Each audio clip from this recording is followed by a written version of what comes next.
Hey everybody, this is Rydo and we are back with another recording of Hearthstone. Today is February the 2nd, Friday, and we're having a chill experience. Kind of freaking out on the Asian accounts daily quest because I'm going to have to do at least 4 victories on that. Now over here is not much better. Play 10 elementals, play 30 murlocs, and win 5 games with the hunter and mage. And I don't have any kind of thing to refresh this, so hunter, mage, elementals is probably our best bet right now. We've already done the tavern brawl. In the choose your champion quest, I got 5 packs for every single account, which that is certainly nice. It hasn't consistently been that way. There have been some times where I have gotten packs and then I've had to decide whether I want it on the Americas account or the European account or the Asian account. And of course, inevitably I would put it on the Americas account. Ooh, a legendary. We're on the European account right now. A legendary is nice. Of course, it would be nice if we got a gold legendary once in a while, but frankly, I don't believe I've ever gotten a gold legendary, and I'm not 100% sure you can until you have all of the legendaries in a certain expansion.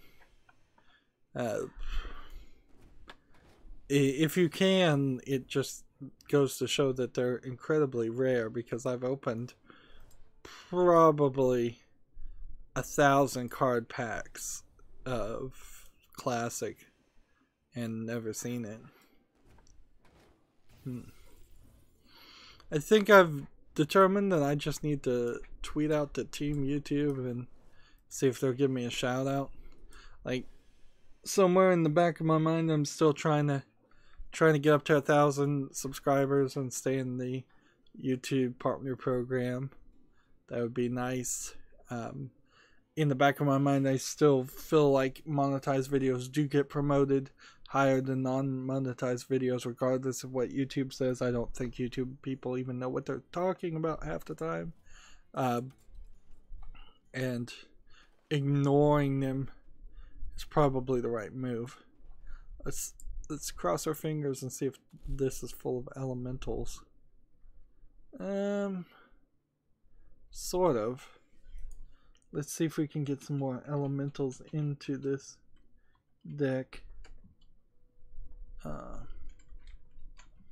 Because if I can do that, and then I can play this deck. Yeah, I've got a couple of ones I can change. So, draw 2 cards. That one. Beasts.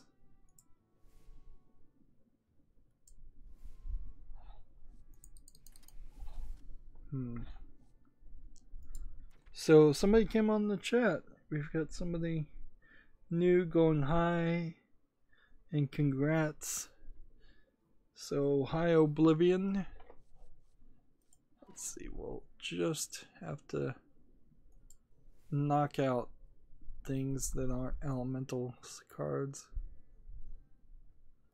I think this deck was probably designed to win by some meta play. And so I'm gonna change all that and make this an elemental deck. Put all these in here.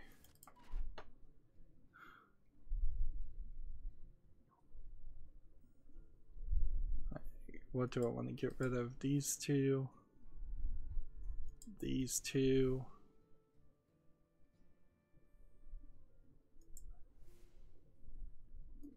These 2. Play all of this. Let's make sure.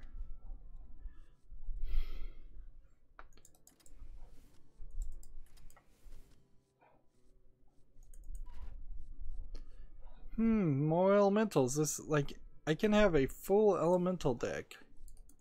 Interesting. I'm surprised my my European account has this many card options.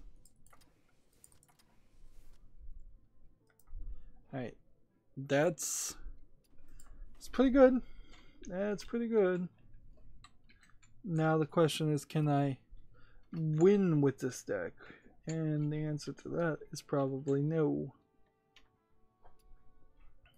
But at least I'll get the daily quest done.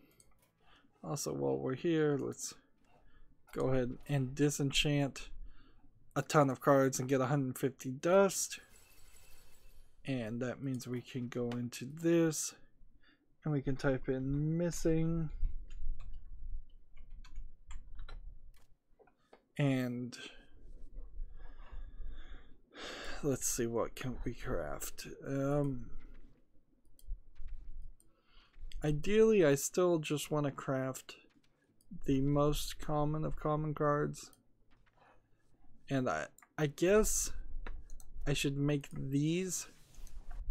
That way, when it comes time to needing to play Druid cards, I'll have more Druid cards. And just get them out of the picture.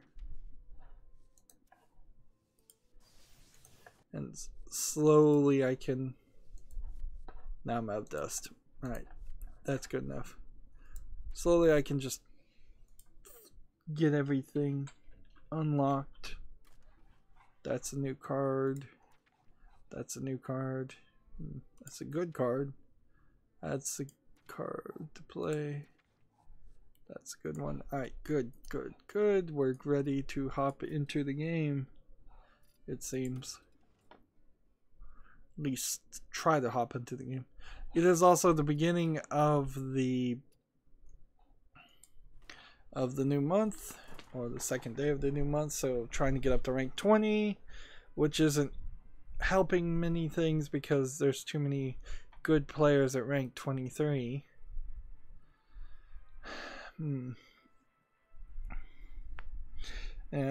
I wish they had brought the new ranked changes out this month.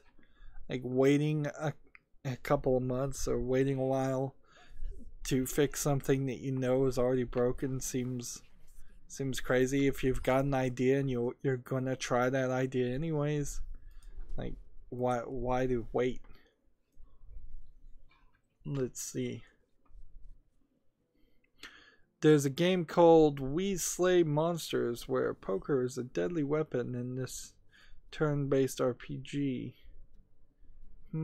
It kind of looks like Dance of the Necromancer, but then it has a poker hand at the bottom, and it seems like it might be a kind of oddly turn-based attack system. And this is an interesting combination of things. So there's definitely loot. There's definitely leveling up. But I don't know if you're attacking by the hands you're playing or if you're attacking by something else. This is just a crazy enough game to interest me.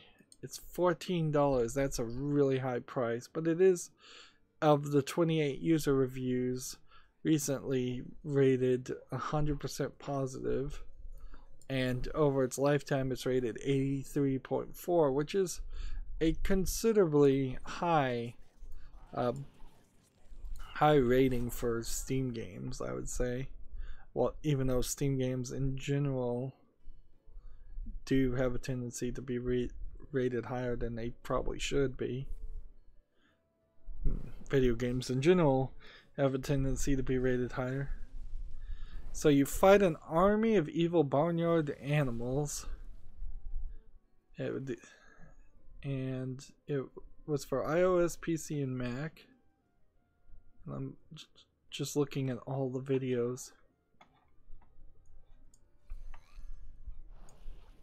You know, just putting an interesting spin on it. Like, it seems Seems like it's a roguelike, so maybe like you'll start over from scratch every time you die, but you'll unlock new cards and things. It seems like it's kind of a slow paced game if it's going to be played on iOS, or you can play it in a slow pace mode, so you're not going to be limited to having to be a very fast mover.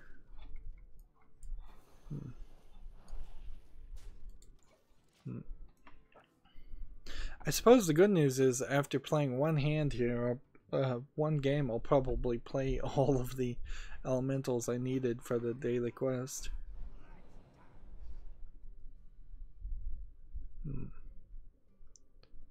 This second video on Steam is incredibly slow.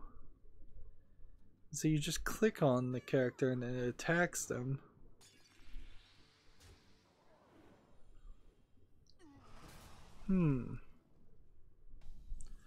Or do you click the cards you want to use and then you click on the character? I guess you click on the cards you want to use. Well, this advertisement, We Slay Monsters, has convinced me that looks like something worth playing. Now, I will try to be a little bit fair with it and say that it could turn out to be an incredibly boring game, but the high reviews, the interesting twist, all that added together does make for something more than you're used to see. I'm used to seeing. Attack that and attack that, I suppose. There's no real reason to kill this guy.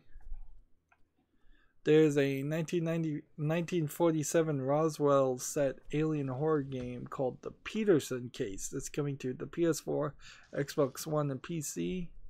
It has a 3-minute reveal trailer. Let's watch it. Now, the question, I suppose, as this trailer starts on a crucifix, that now the camera's spinning around to reveal the crucifix is actually upside down, which none of this really has anything to do with aliens per se. Like, I don't want it. I really don't want to see any more games that are just the horrific walking simulator games, where particularly the ones with the flying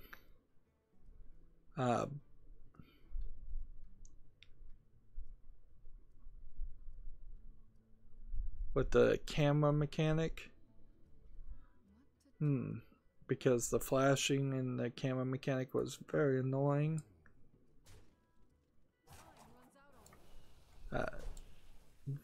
This trailer is interesting. It shows an understanding of visual misdirection that most people don't have. It's artistic in the right form to trick people into think they're seeing things, or very possibly actually showing them things, and then when they get closer to other things, but it's flashing around to different areas, so it feels like it's going to be something like The Evil Within, and I found The Evil Within very annoying in the way that it didn't really even care about telling a story and just wanted to jump from interesting horror action area to different interesting horror action area. That's The Evil Within one I'm talking about. And so multiple times you sneak up on people, it seems, and you can do a little bit of action, but that might all be scripted. Like, I want a real gameplay loop, and like some of those games just want that. There's one series in particular I'm thinking about, but I can't even remember the name of that series.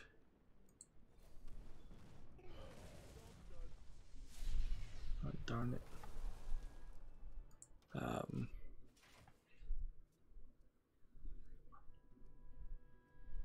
Well, now you're walking around with a gun in this section. Gun and a flashlight. Very typical video game.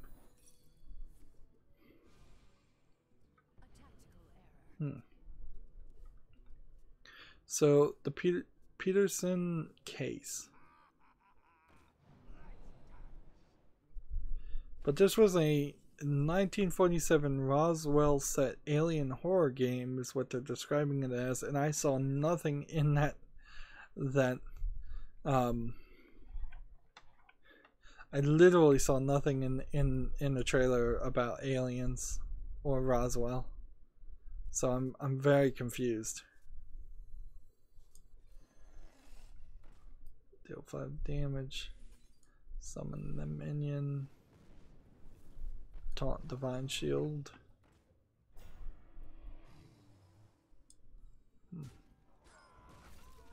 Kill that guy. See, the description is Peterson Case is an exciting horror game that keeps you on the edges of your seat. Play as Detective Franklin Reinhardt as you explore a deserted house, unraveling a spine-tingling tale of what happened to the missing residents. It's almost like that game. What? Not the Vanishing of Ethan Carter, but similar style of game. Again, feeling very much like they're selling a walking simulator here without actually telling you it's a walking simulator, because that's become a dirty word.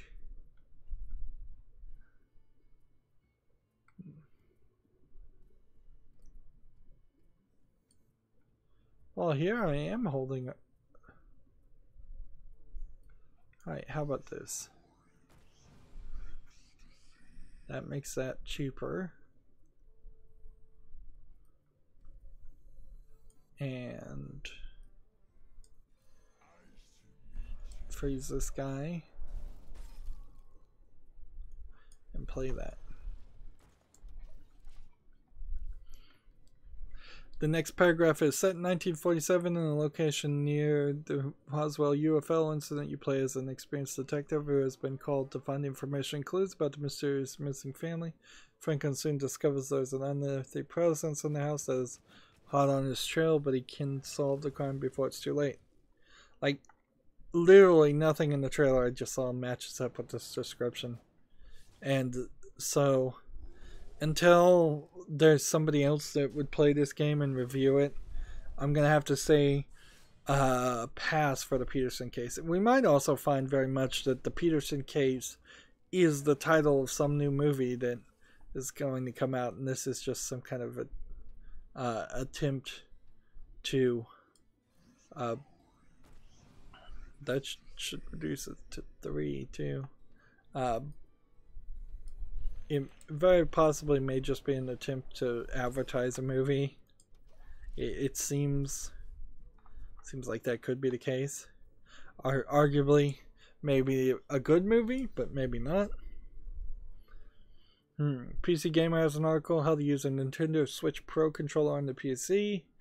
Honestly, if there's any controller you would want to use from Nintendo's current Switch lineup, the Pro controller would be it.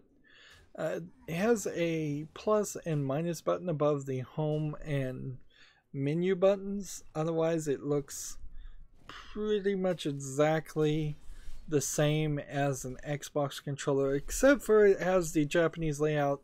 So the B button is where the A button normally is, and the X button is where the Y button, and vice versa. Which on a PC doesn't probably matter too much.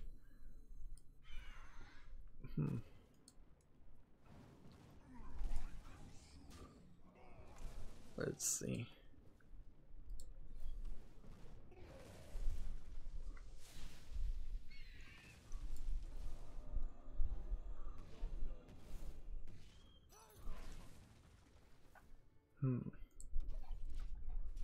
The Xbox I mean, the Nintendo Switch Pro controller might also be a little bit smaller. So if you have smaller hands, I imagine it might fit a little bit better. Basically, all you need is Bluetooth dongle, the controller, and X360 CE, which is kind of the same program you'd use for several other things. In fact, PC Gamer recently wrote an article on how to do the exact same thing with the PlayStation controller using the same software. So they're kind of just recycling. Let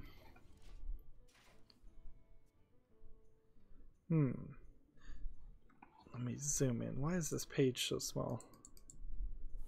Yeah, get back to my normal 150 size on my web pages. The game Space Hulk Tactics promises a fresh spin on a classic. So there's apparently a board game classic called Space Hulk, and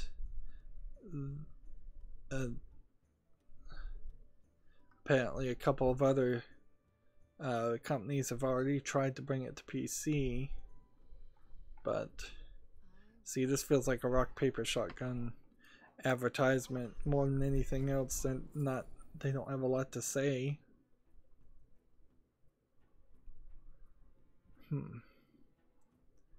Is this an elemental? Yes. We'll take this.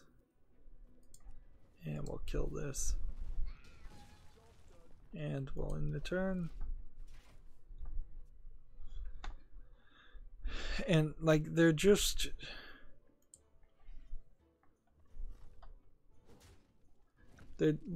linking back to the website. It's like it says there's much more, but go to the website. Why go to the website? You're a news reporting website. Like, you should be bringing those trailers and screenshots to your own website. And if you can't do that for some reason, then that's probably not somebody you should be working with.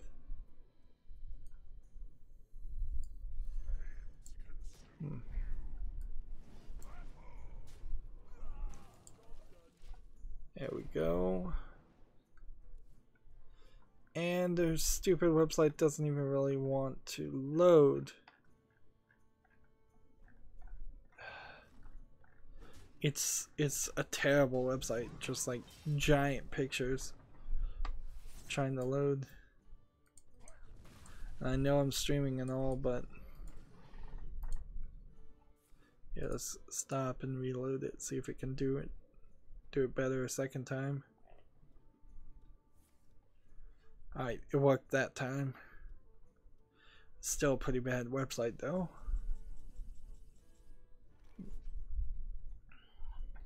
Floating navigation bars on top and bottom right.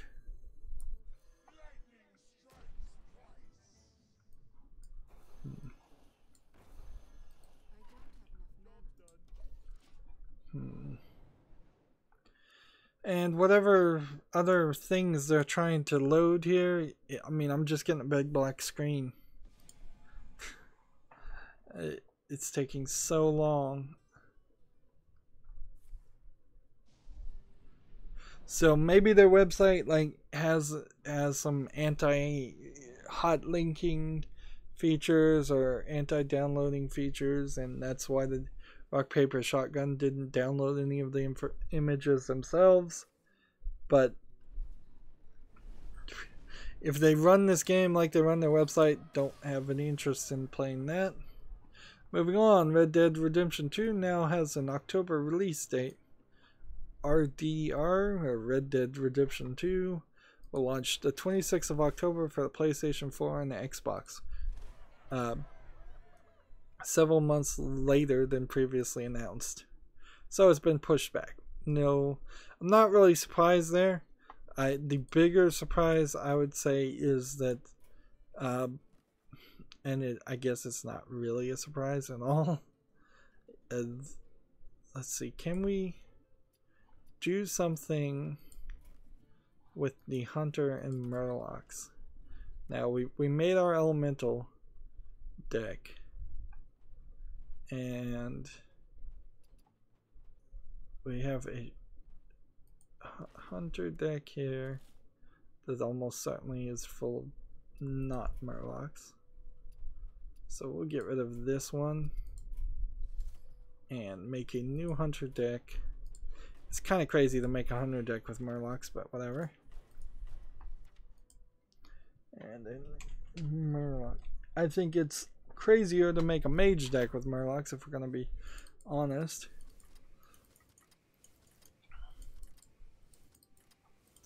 And at the very least, if you make a hunter deck and you're just gonna play a bunch of neutral cards, you can then use Hunter's ability, which is one of the best abilities to do 2 damage.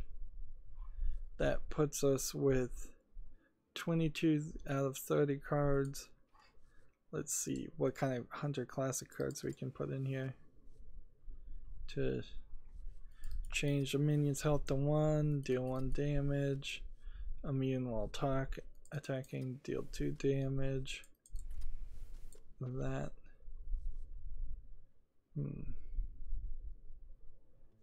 Other beasts. Explosive trap.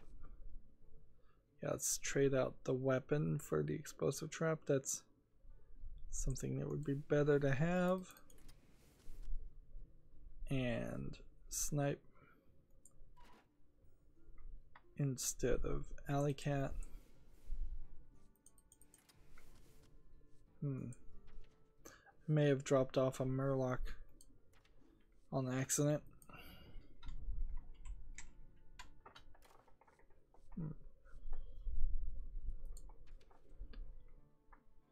Nope. Or maybe LOC. Maybe I have to fully spell murloc. Nope. So I will find one more card to play. Probably bear trap or freezing trap. That's good. And we'll just type in murlocs here so we know what it is.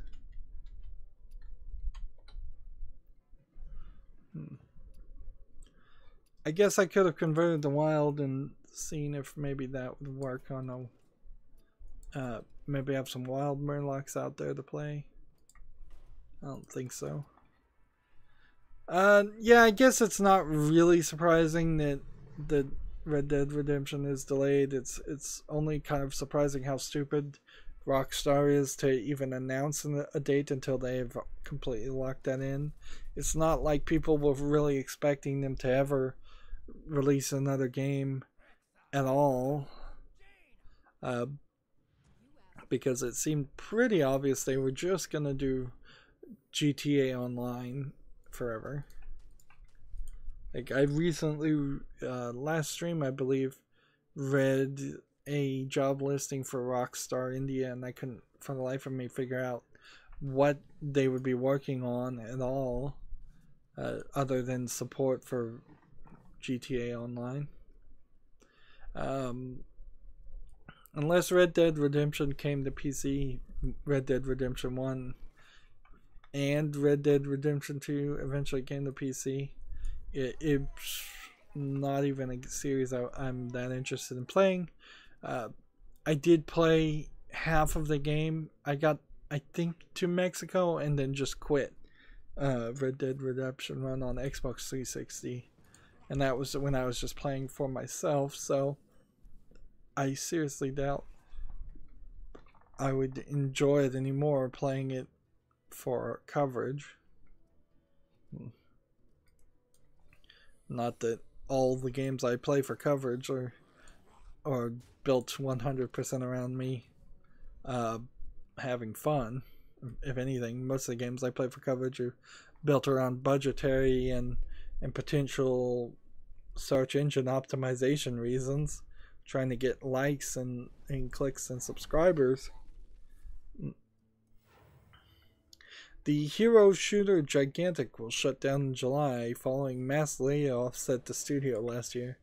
So this is developer Motiga has decided that they're going to shut down this gigantic.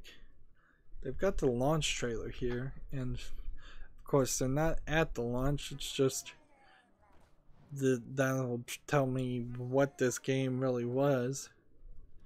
It looks like a very colorful, like Overwatch style game. It does looks like it actually is probably pretty fun too. But that's not good enough, clearly. Like, once Blizzard entered this market, it has just eaten the lunch and killed any other like online shooter, hero shooter style games. On top of which, it's also kind of killing the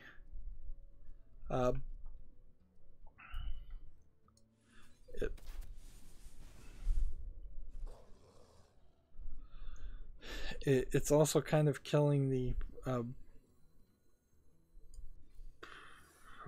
what am I trying to say?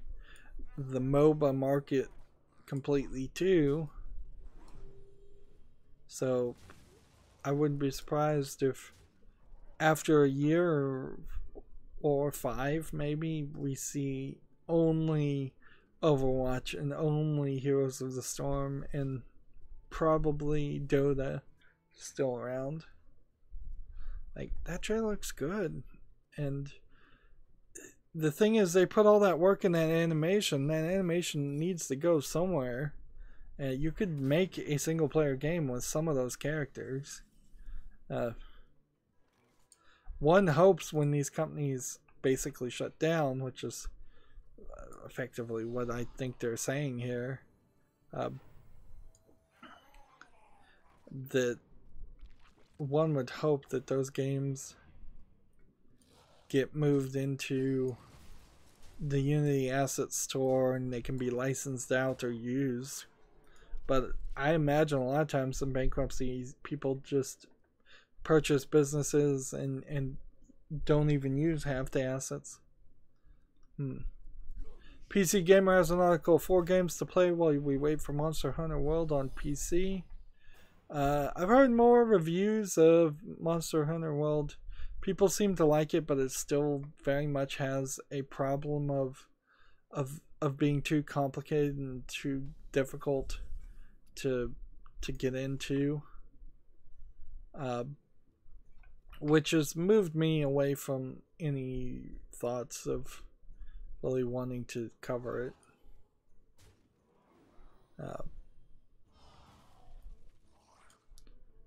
Kill that one. That one. And that one. So, PC Gamer's first recommendation is Token 2, which I'm watching the trailer for, and you know, it does look interesting. It looks like a fast-paced JRPG with guns set in a futuristic Japanese, Chinese type world, but it also has characters with swords, and they're all fighting big monsters. So, and so that's looks close to Monster Hunter if you just want to do that. The next game they have is Dauntless. Let's see, this is an E3 trailer of Dauntless, and I don't know, I think I'd take Token 2 over Dauntless because Dauntless looks like it's not as polished. The next one is Dragon's Dogma Dark Arisen, which, okay, that kind of makes a lot of sense because the Dragon's Dogma series in itself is one that there's value probably to play that series.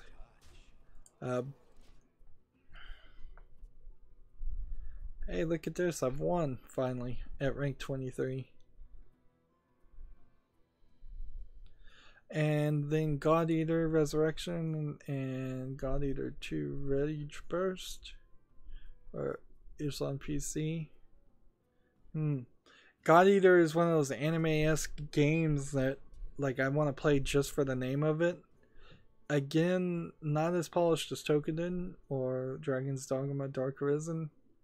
Uh, this feels more of an arcadey style game. It feels a little too colorful, but whatever. Like, I still see this game as playable, so the PC gamers are at least not suggesting terrible games to you. So I'm gonna take each of these games, and with the exception of Dauntless, I'm gonna immediately add them to my wish list of games I'd like to play someday. That is a list that is ever growing, if anyone has been paying attention to that, as of course it would.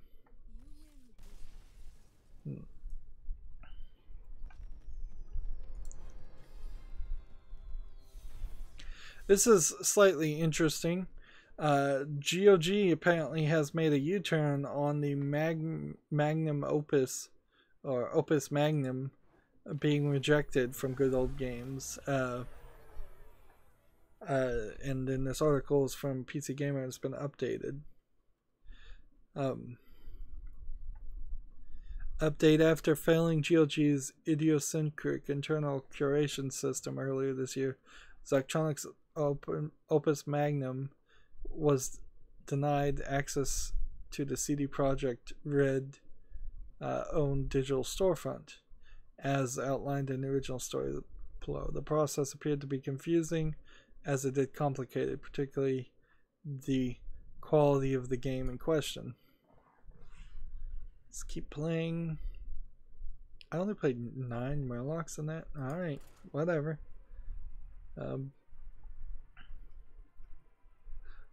Now Good Old Games has reversed the decision. Quote, "We did it, you did it, and then we did it. It's good to finally have a brilliant yet approachable open Magnus," reads the tweet before pointing those interested toward the game's newly launched store page and a limited 10% discount. When quizzed about the U-turn, Good Old Game followed up by saying that despite its curation process, it does take what its community wants into consideration with every decision. So they're not saying that they made any kind of mistake in their curation system, where they clearly did. They're just saying that we heard the feedback and so we made an exception this time, which I'm not particularly sure why I would want to go to Good Old Games and sell my game instead of selling it on Steam. Like, if anything, when you compare the two, Valve owns Steam. Valve makes Half-Life, Left 4 Dead, Portal, but they really don't make any of those games right now, and they probably won't ever make any of those games ever again. So it's not like you're really in the same market or competing. Whereas CD Projekt Red is actively working on Cyberpunk 2077. They're actively working on the next Witcher game, whatever that's going to be. It's probably not going to be Witcher 4. They've said it's not going to be Witcher 4. But there's some real competition there. Now, if both Valve and Good Old Games both had come out at the exact same time and both had the same amount of support right now, maybe you would go with CD Projekt Red. I don't see a real reason to, but I mean, you might just flip a coin at that point. But that's not the case. Steam is huge. Steam is where people know to get games. Steam is the trusted supplier. And that being said, when I got a free copy of Witcher 3 with my video card, I got it on Good Old Games because CD Projekt Red made Witcher 3, and that's how they set it up. And so I did use Good Old Games for a while. Its website wasn't as good as Steam, honestly. Steam has this launcher. Steam has this updater. Steam has everything, or more things at least than you normally would want or expect the others to have. Steam has the online DRM, which is not a good thing, really, but it might help the industry somewhat. And it has the online chat capabilities, the online friending capabilities, the integrated trading cards and achievements. Like, Steam is just miles away from ahead of good old games. The only thing good old games, I will give them some props. They do seem to have actual old games on their storefront more often than not, and they probably don't take as big of a cut. If I was to guess, they're probably nicer to people selling games on there, but their curation system is also maybe a little tighter. Which, I mean, if they were just going to be a niche storefront, I don't know if I particularly want a niche storefront for a video game retailer. Like, in the same way that I don't want like adult video games on Nutaku or some other storefront. I just want a section on Steam for adult video games. Moving on, Rock Paper Shotgun has an article about a game called Puzzlement, which is a puzzler that meddles with your brain. Let's see, it seems like it's just a forced perspective puzzle game that, I don't know if you're moving the red blocks or the black blocks. It's very, very cheap. Let's see, I'm at the Steam thing. So yeah, you're moving a red character to get kind of these red pellets. Maybe you're supposed to get the red pellets, maybe you're not. I'm not sure. It's actually kind of hard to tell.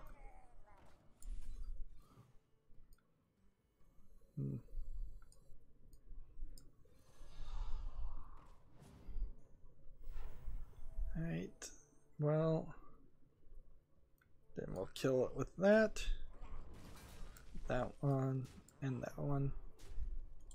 This is why I love the Murloc decks in particular. You are supposed to eat the red bricks, and you can shift the world around. Yeah, this is a puzzle game I could play, and it really is only $1.10 right now.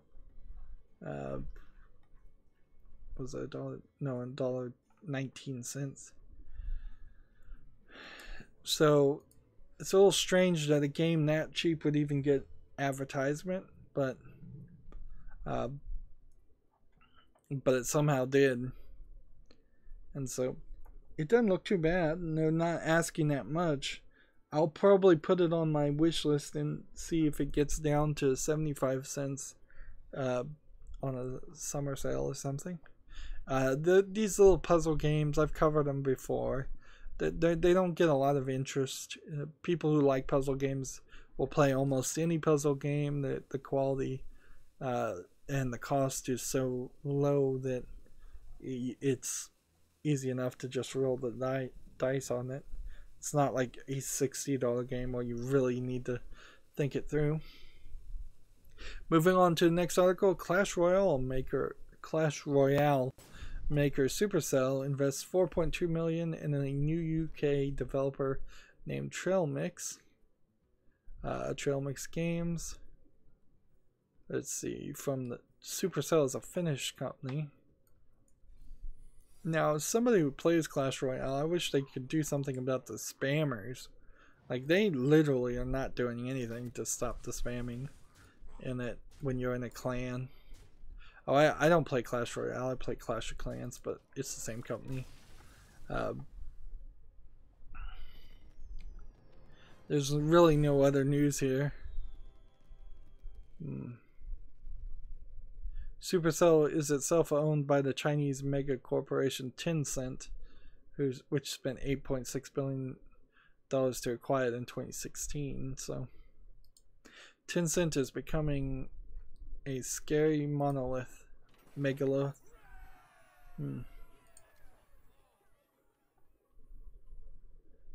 Well, we're slowly getting there. Like, we're getting victories, which is what we needed, I think. And we are getting playing the Murlocs.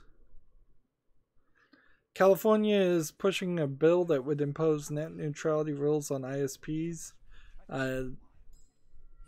States more and more lately, I don't know if states used to do this like 50 or 100 years ago, are putting in laws, particularly the big states, that make it effectively the law of the land for all of the United States.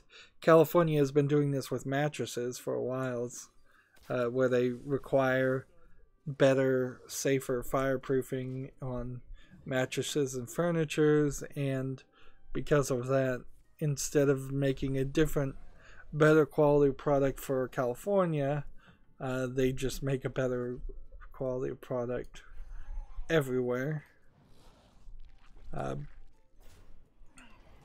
Now, however, I think furniture makers and ISPs are a little bit different, so I wouldn't be surprised if internet service providers do net neutrality in California and then no net neutrality everywhere else, because they are desperate to try and squeeze every dollar they can out of their victims / customers. But there is also a domino effect in which if 10 to 13 states pass a law somewhere, all within a couple of years all the other states pass a similar law.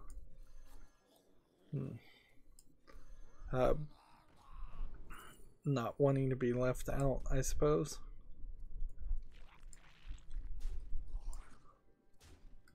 Let's see, I could kill this guy. I don't really have a reason to. As far as net neutrality goes, though, there's a lot of wishful thinking in it too. Like a lot of thoughts that if you just put this thing on your Facebook page, people will take interest and call the congressman, but nobody's actually, or less people than should have, are actually contacting their congress people and threatening to vote them out, or even remembering to vote them out if they do vote against net neutrality.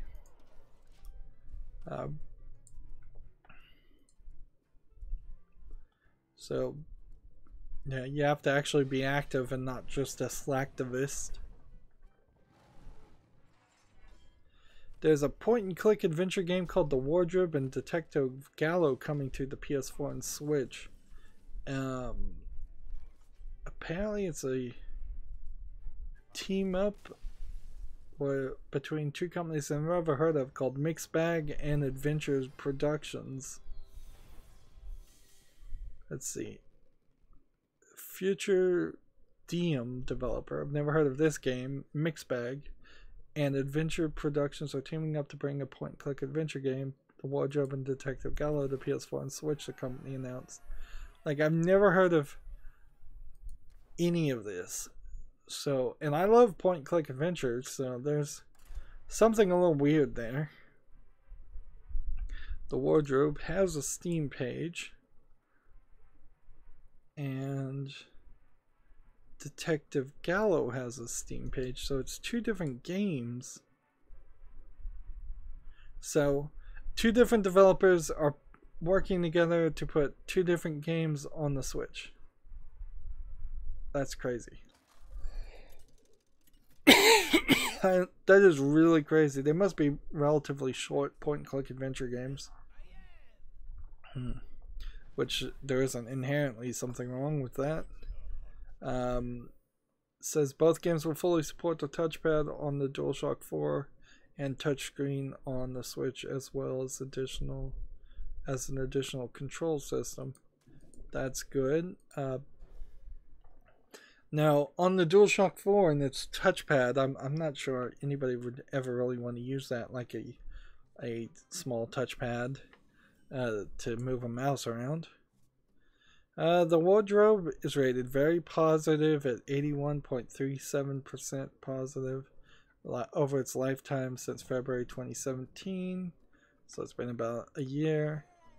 And that's a kind of a shame I haven't caught this one, so that's a new game for the list, certainly. Detective Gallo, on the other hand, isn't out yet. So, that's weird. But whatever. That's a weird way to go about doing things, but I think it kind of works too. PC Gamer, and so take it with a bit of salt, says Conan Exiles was partially inspired by the European migrant crisis, used as an important impartial framing device. Well, okay. And the idea that Conan Exiles has the word exiles in the name, and it's a game where there's supposed to be several different clans, although I'm not even sure that real clans or loyalties or anything play major roles. Conan Exiles is a failure of a launch by far, just being stretched out and put in early access and not being much of a game in the first place. One of these days they'll make a good Conan game. One of these days. But not today. Give a friendly Murloc +1/+1. Discover something.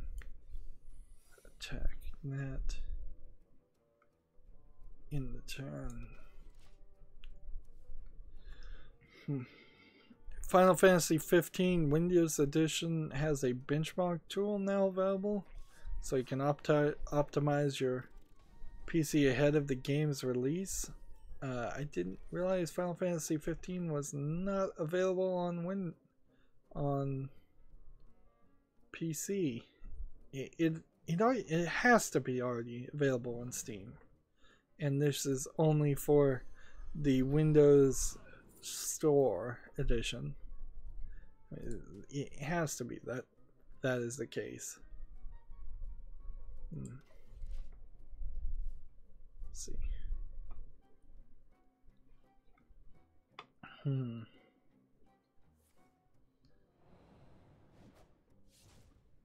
Like, Final Fantasy 15 Windows Edition supports native 4K and 8K resolutions with HDR10 and Dolby Atmos.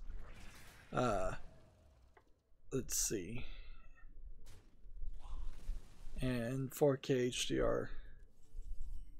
Yeah. Final Fantasy 15 is available for the PS4 and Xbox One.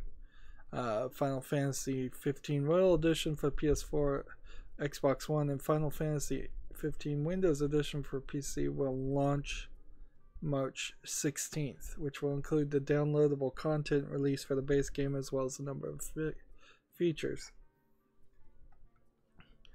Wow, that's really crazy. Like, I could have sworn Final Fantasy 15 had already come out.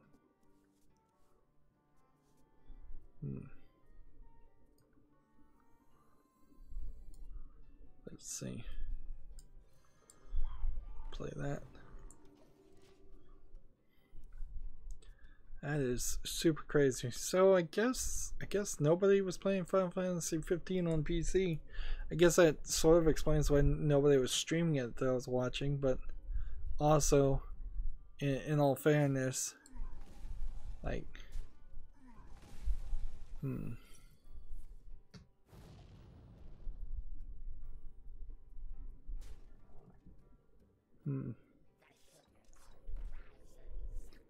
This is strange.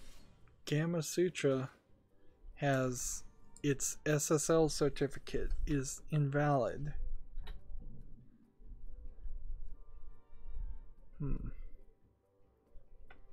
And I don't even know how to turn off my plugin to go to their website without the SSL certificate.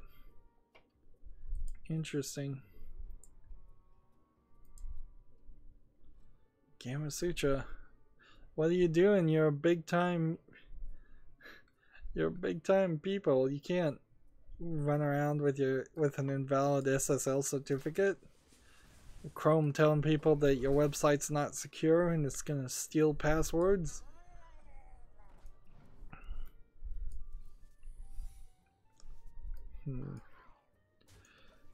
Sony has decided to collaborate with Facebook on a God of War text adventure. Sounds like a huge waste of time to me, but like, you've got to hype up God of War somewhere. Let's see. A Call from the Wild follows Kratos Atreus, Atreus, and players progress through the text-based choose your own adventure game by typing out commands. Like, I don't know exactly how this would work on Facebook. I guess it might just be a Facebook. It's a Facebook Messenger game. So you'd have to install the Messenger and then chat with some kind of chatbot, basically. Interesting. Interesting and also not enticing.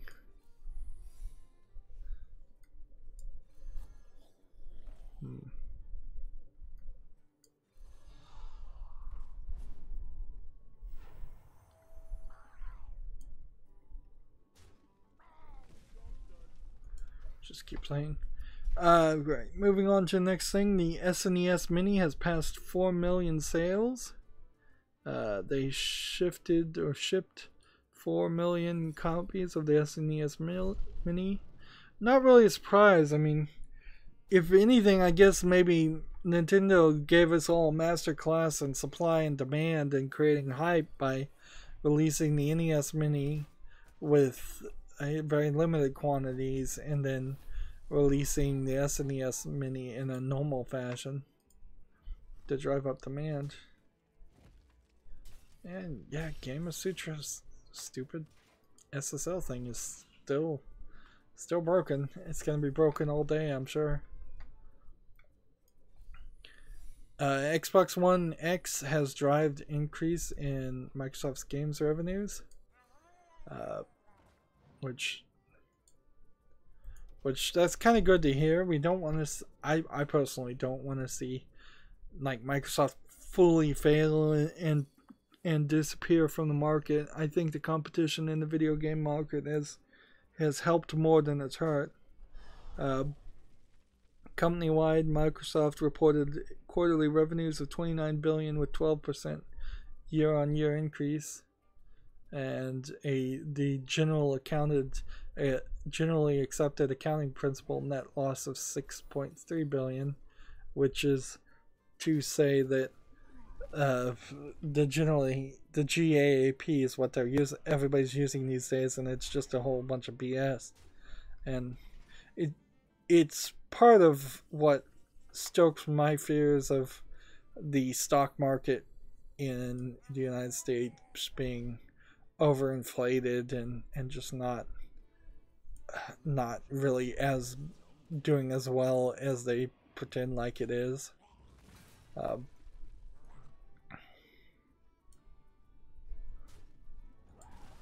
When you can not include several things into your accounting and make it look like you're making a bunch of money when you aren't, which is what GAAP does, generally acceptable accounting principles, you can hide a lot of the truth that way.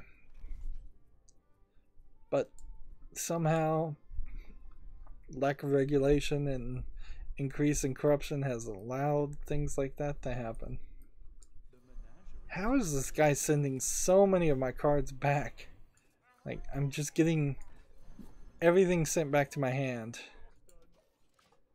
Nintendo has confirmed a Mario movie. That is an animated movie from Illumination Entertainment, the animation studio behind Minions and Despicable Me. An in-betweener animation company in Japan just announced that their founder died, and so they're just shutting their doors because of that. It seems a little odd, but that's, I suppose, Japan in a nutshell. A lot of times it's just a little odd to do that.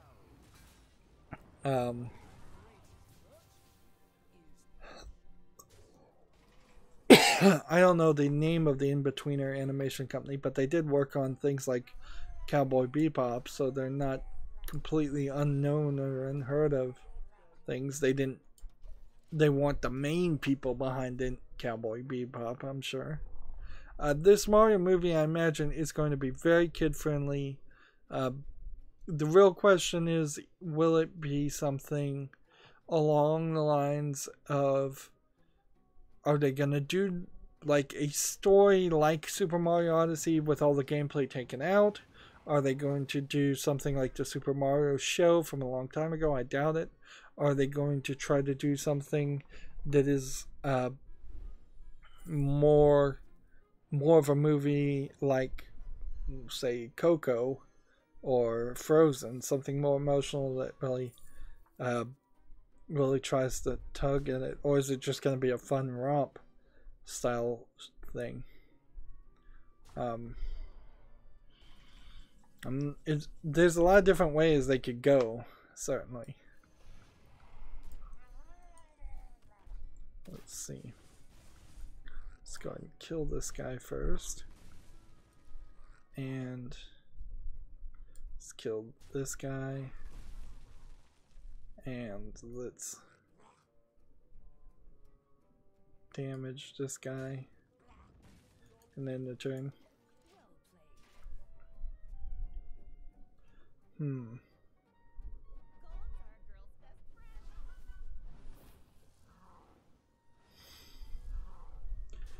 Let's see.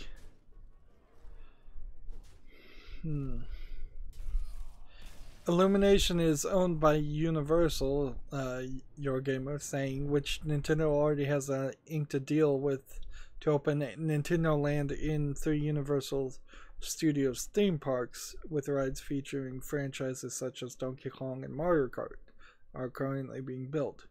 The first of these theme parks are expected to be open at Universal Studios Osaka in time for Japan to host the 2020 Olympic Games. So that there's some definite reason here for them to try and get those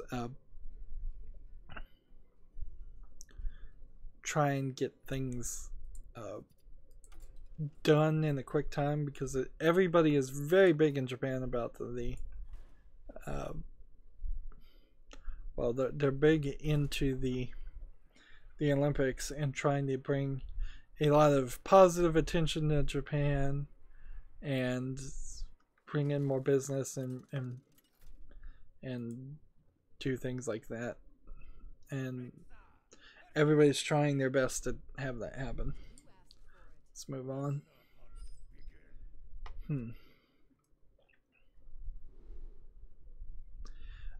There's a game called Chuckle, Chuchel, that has a new trailer to reveal a March release date. Let's see. It looks like a kind of weird looking game. It's a game about a ball of dust with a hat.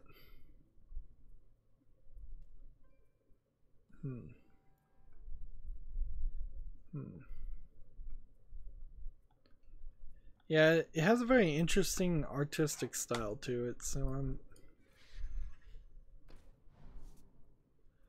not 100% sold on it, but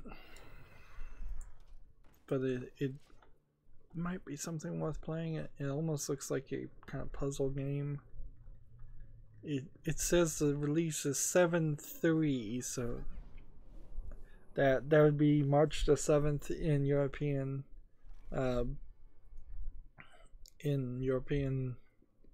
timing, in which they put the things in a different order.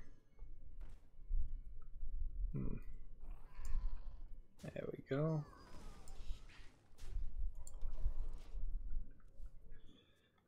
There's really not a lot to say about this game.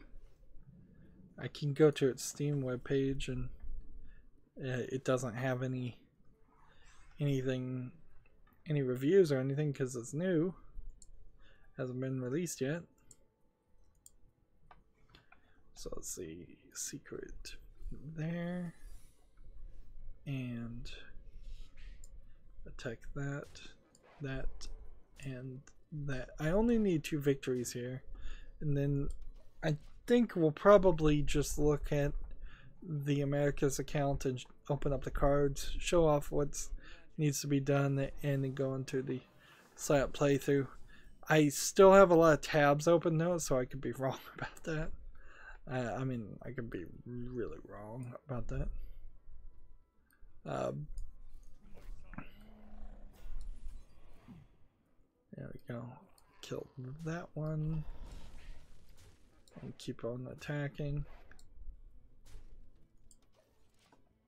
A game called Song of Memories is coming to the West for the PS4 and Switch in 2018. It's a romantic visual novel with a dark and sinister underbelly. Whatever that means.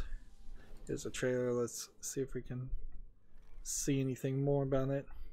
With a game like Song of Memories, you probably could have realized it was a Japanese visual novel. These come out a dime a dozen. Hey, and we're up to rank 20. So at least we'll get the card back for the European account. And when they make the ranked update changes and you only need to win like 5 games to get the card back per month, that is going to be so nice. It'll just allow you to stop having to play ranked if you don't care about getting up in ranked. Which I kind of care about getting up in ranked, but not that much. Wow. At the end of this trailer, it's a 52-second trailer, and at the 38-second mark, it takes a twist and puts all these people at the end of the world, all these brightly colored anime girls that you'd be dating, and turns into a kind of monster-ish survival looking game.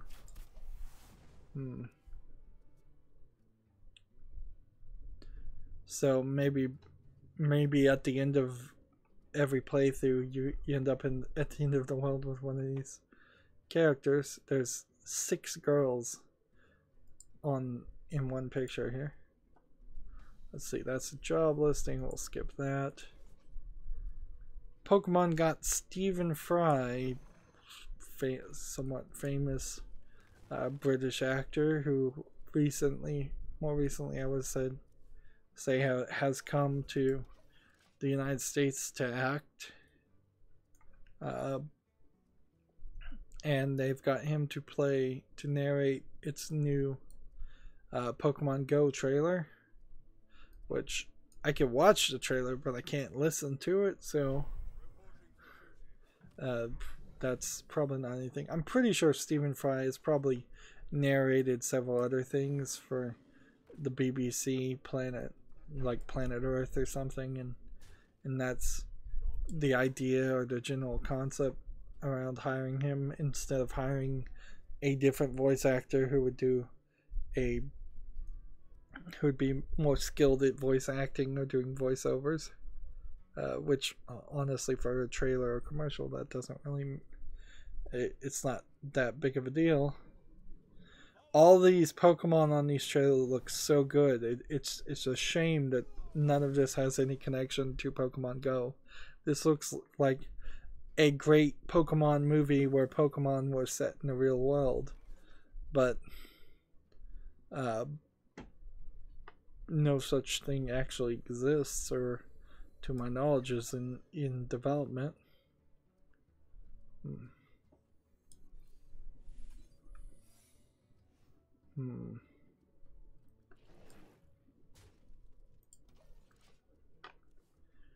So yeah, nothing really there unless you want to go listen to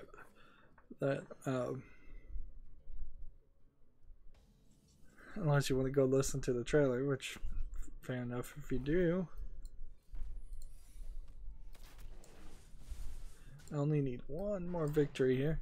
3 quarters in, revenue and profit are up at Konami. How Konami is making money is probably confusing to video game people since they're not really making games or good games. But for the most part,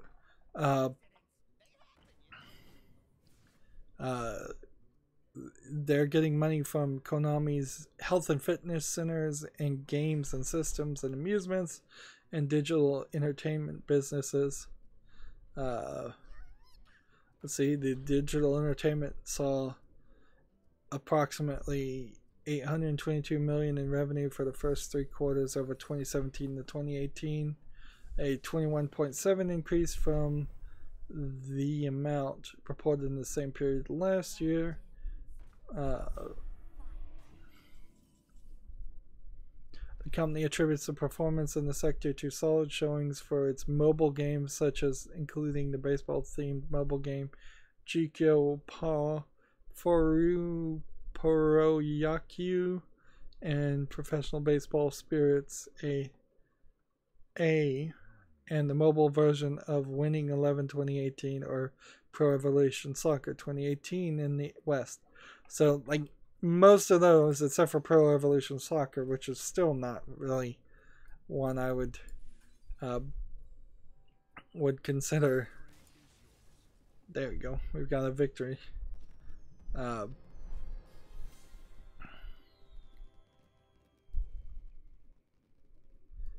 Most of those games are unheard of, and they're just cell phone games, probably full of microtransactions if I was to guess, or soon to be full of microtransactions if they aren't now.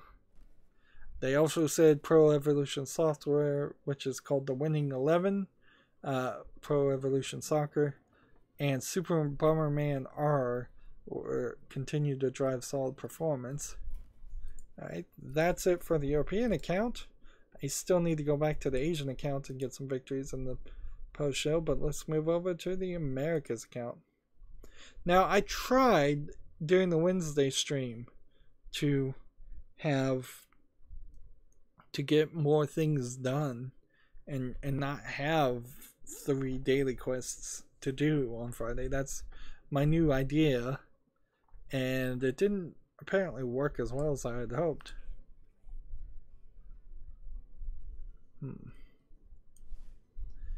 Yep, apparently didn't work at all. Again, 5 more packs to open for my watch and learn.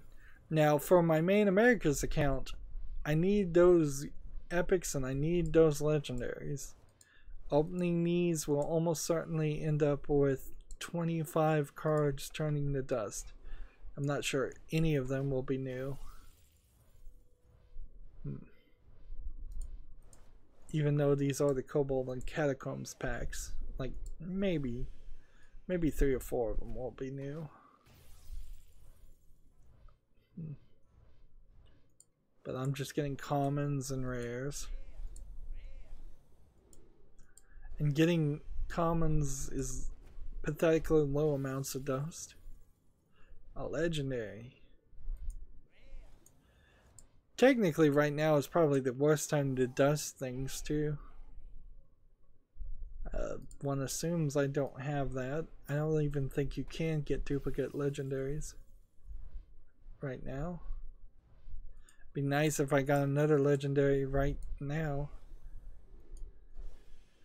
There's a theory, I suppose, where you could get a legendary, then the 1 in 50 timer resets. You get another legendary, and the 1 in 50 timer resets. So 21 of 25 cards were old and just turned to dust. And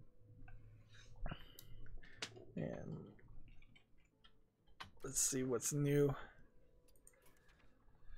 So we got a second one of those, and this, and this, in this, and we can disenchant this because on my account, that's what I do on my America's account. So if we look at kobolds and go into crafting and then type in missing just to save ourselves some time, let's get an idea of how much of this collection really is still to collect. Well, there's several legendaries and epics and some rares. I could try to get all of the rares made. And then there's several epics and rares and legendaries there. Of course, why do that and instead just look at the classic cards? Like this is what I'm trying to do right now, is trying to have every single epic, every single legendary in classic collected, and we're doing a decent enough job there. Like opening 50 classic card packs after the next expansion might stop making sense. Like it literally might just turn into you're going to have a ton of dust and maybe get one legendary. And I think I was supposed to be saving up for a pirate for 1600 dust anyways. Interesting. What are our daily quests? Pirate glasses, divine shield, mage or shaman. Victories. Let's see. Let's find out if we have a pirate class to play. We've got some ranked play to play here too. Alright, this is a pirate death rattle. Play that. Start there. There's a game called Raging Justice, which is a nostalgia-fueled trip down the streets of rage, according to your gamer. Streets of Rage being an old arcade game where you beat 'em up side-scroller game. And so the idea of a new game kind of like that certainly has some appeal. I believe Streets of Rage might have been the game where you punch cars to get money in the bonus rounds. Yes, this very much does feel like Streets of Rage. That being said, if you wanted to play Streets of Rage, you probably could get that in a Sega Classics pack on Steam. But why not do a new version with slightly better things? Streets of Rage and games like that would certainly have been designed to steal quarters from kids. So if you play a modern version of that, it'll be better balanced towards actual gameplay. It's coming in 2018, but there's really nothing else more to say here. This is pretty much an advertisement. It's an advertisement that I'm actually falling for. Tragic Master comes on online and says, "Congrats on the legendary. I can help on North America." Sure, send me a friend request. A friendly challenge. I'm pretty sure you're already a friend person.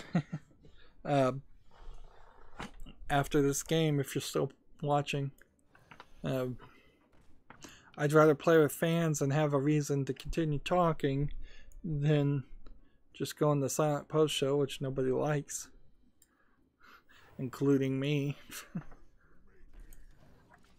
Let's see. Here's a different article from Gamatsu for the same game, and at least this one puts the information better. And it says that Raging Justice is coming out for the PS4, Xbox One, Switch, and PC in 2018. Apparently it's being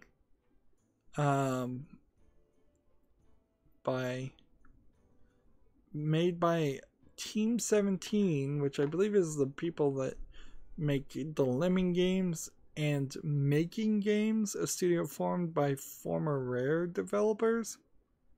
Right.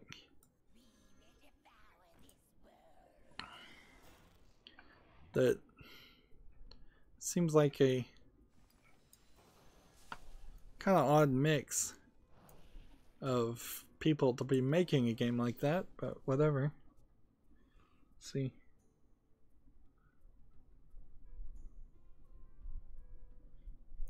Oh yeah, Tragic Master says, "Sure, man, we can have a couple games. Get your quest done for the 3,000 pack draw." Yep. Yep. I would love to win the 3,000 packs, but the irony of irony will be I'll get the 3,000 packs and it will somehow end up on my Asian account, and not even work in the way I'd like it to. Can we switch health and attack? Swap the health and attack of a minion. How about that one?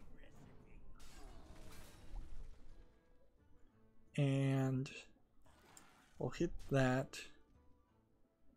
And I don't even know what I'm going to do then. Yep. We've started doing those daily quests for the 3,000 card packs. Maybe that's why I have so many daily quests. Maybe Blizzard gave everybody 3 daily quests to start with, so everybody had an equal amount of opportunity. That was wrong. That was a bad play. I cannot even justify that one. I meant to click the other button.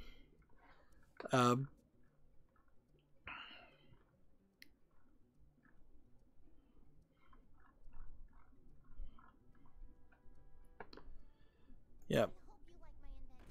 3,000 card packs. If it was 3,000 card packs for each 3 of my accounts too, that would be even better.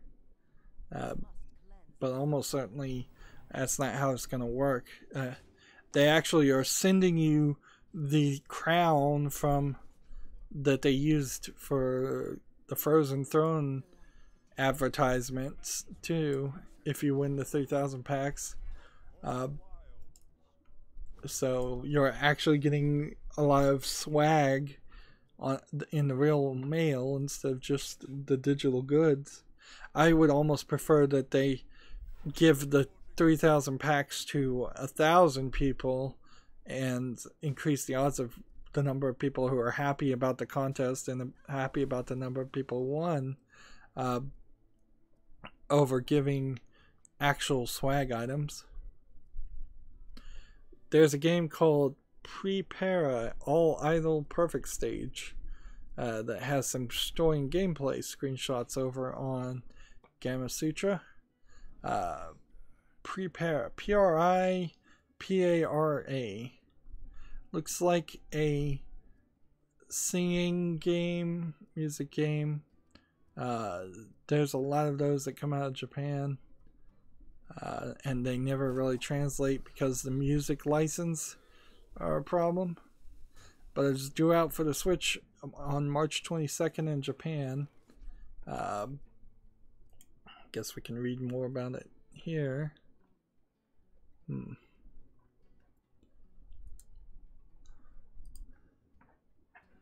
Let's see. I still don't have anything I can do. Play that in the turn. That's a job. We're not going to cover any jobs today. Apparently, according to Eurogamer, Marvel vs. Capcom Infinite has flopped, but Resident Evil is still going strong. I guess that's probably true. I have not been hearing a lot of story about Marvel vs. Capcom Infinite. Capcom's video game business has strong quarter despite crossover fighting game Marvel vs. Capcom Infinite flopping hard in a press release reporting the final results in the 9 months for Capcom. The previous one was not Capcom, it was Konami. For the 9 months ending on the 31st of December, Capcom converted Marvel Marvel vs. Capcom Infinite had sold 1 million copies since its September launch. So for 3 months, it only sold 1 million copies. That is a pathetically low amount. Like, you can't say anything about that.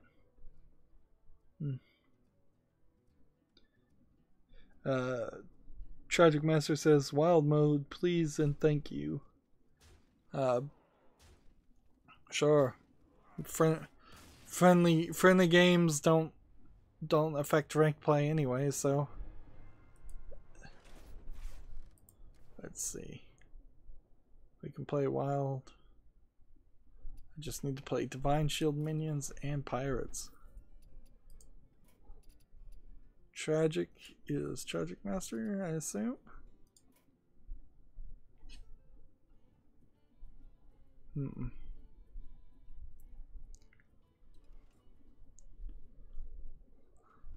See, that is of course the danger of playing, of me sending a friend request to anybody, is that there's so many people whose names are different on YouTube. I could have very easily just picked the wrong person. And it's pretty impossible to keep up with it. Yeah. Like I want to go play Marvel vs. Capcom Infinite just to figure out like what is so wrong with that game that it didn't sell. But apparently no X-Men characters in the game is part of the problem. But if it's Marvel, I guess Marvel and X-Men, yeah, that's X-Men and Marvel. There are 30 characters.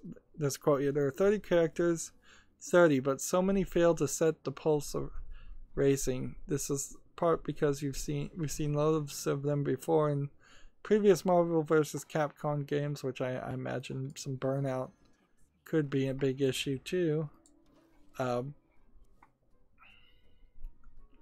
And in part because many of them are uninspired, both in art and style designs. I suppose Dragon Ball Fighters also is not helping the thing. They have a link to the Your Gamer's review of the game. Like, they have Devil May Cry's Dante. Swap and attack. That doesn't really do anything for me. 2 more. Let's see. If I do this, and then I do this, I'm at 4. So I can just do this and this. I was trying to get to 5 to play that.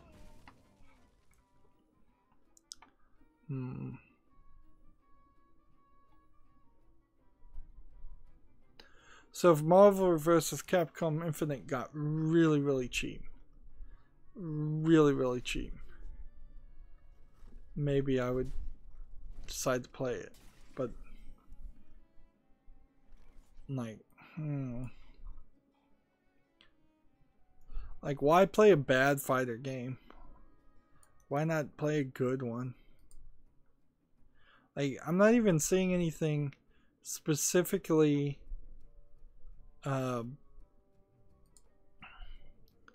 criticizing the console or the system or the inputs yet. Now I'm on the Steam page, so it's mostly negative at a 36% of 61 reviews recently, and mixed overall at 57% reviews. And let's go look at some of these negative reviews. Well, I can tell you one thing: the premium costume pass is $30. So they're trying to bilk you out of money like crazy. And there's a 2 de nouveau is in it.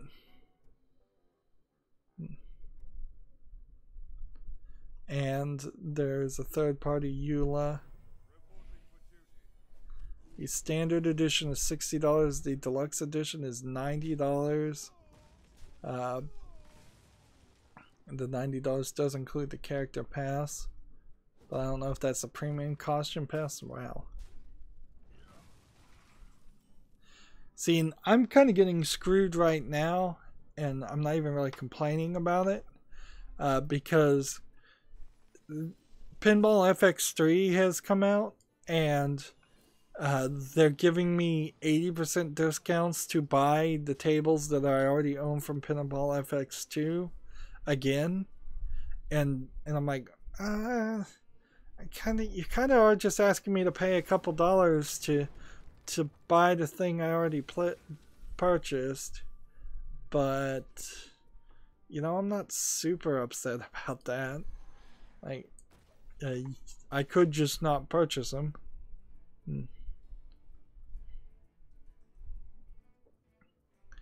Here we go. For Marvel vs. Capcom Infinite. Too long, didn't read. A fun yet disappointing game with a questionable future that does disservice both to the Marvel and Capcom brands. Marvel vs. Capcom series is one that I hold dear to my heart, and this game's gameplay is deserving continuation of the series' tradition of fun, frantic, and chaotic fighters with immense depth. So it seems like the game actually plays fine. It's a ripoff. Unfortunately, it would be remiss of me to recommend this game in its current form. It's at its current price, even with the current discount of 40% at the time of writing the game. It simply doesn't have anything besides its gameplay. With a lackluster cast of characters mostly imported from Ultimate Marvel vs. Capcom 3, tremendously disappointing and at times just plain ugly graphics that pale in most regards with its predecessor, mediocre soundtrack with complete disregard to the series legacy, and remixes that are not good and questionable at best, UI decisions with menus that appear to be placeholders and yet still somehow manage to lag.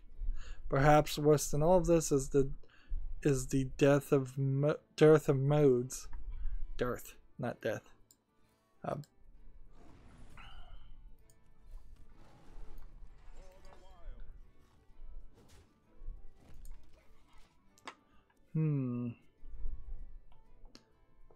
Getting content from this game is like getting blood from a stone. This guy goes on for another 8 paragraphs. And at the end it says, I bought this game at full price at release. Don't be like me. So yeah, Capcom doesn't really care about making good games, which is kind of crazy to say, but I mean, they did make Resident Evil 7 recently.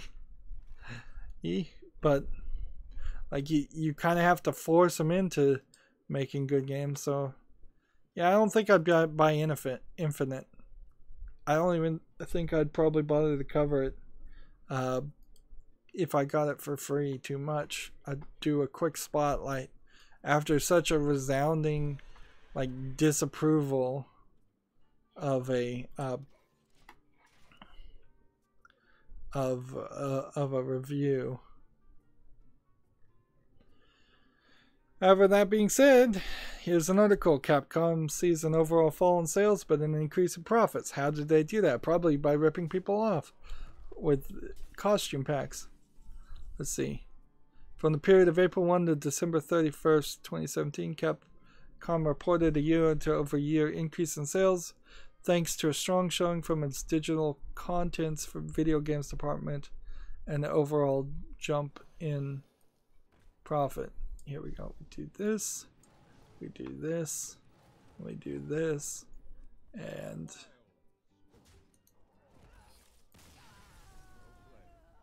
do that.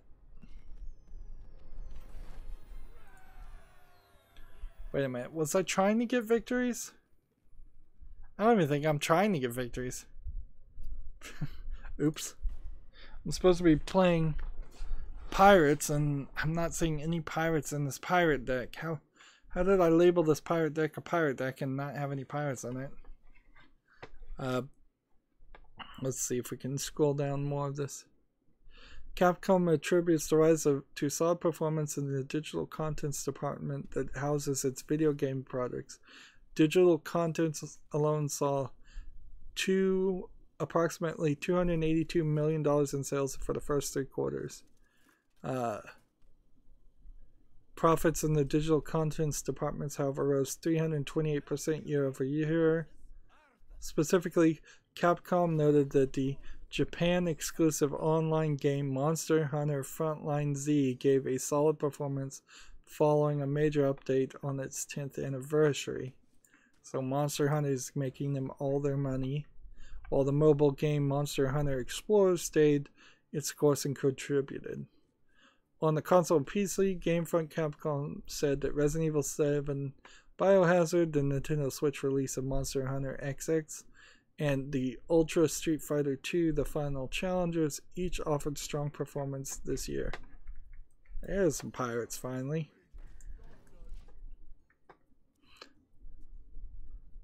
While the fighting game Marvel vs. Capcom Infinite was described as having a soft sales. It didn't have soft sales, it had terrible, terrible sales.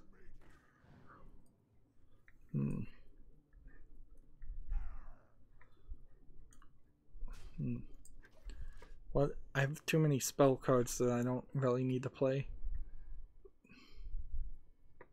It's worth noting that the report only includes sales up to December 31st, and the surge of shipments and digital sales from the recent release of Monster Hunter World are not included. So Capcom next quarter report will almost certainly have even higher sales. So heck, maybe we'll get lucky and we'll see a good Resident Evil 8 instead of them just backtracking and making a bad Resident Evil 8, which almost certainly it's a coin flip really. Resident Evil 4 was good, Resident Evil 5 was not as good as 4, and Resident Evil 6 was total garbage. And when you look at the DLC that was created and released at the end of Resident Evil 7, there's a heavy desire in that DLC to make the game like Resident Evil 6, not like what the main part of Resident Evil 7 is. PlayStation 4, moving on to the next news thing. The PlayStation 4 has passed 75 million consoles. 76.5 million consoles have been shipped. So good for it. I'm still, and I probably always will be, a little down on the PlayStation 4 because I just don't see that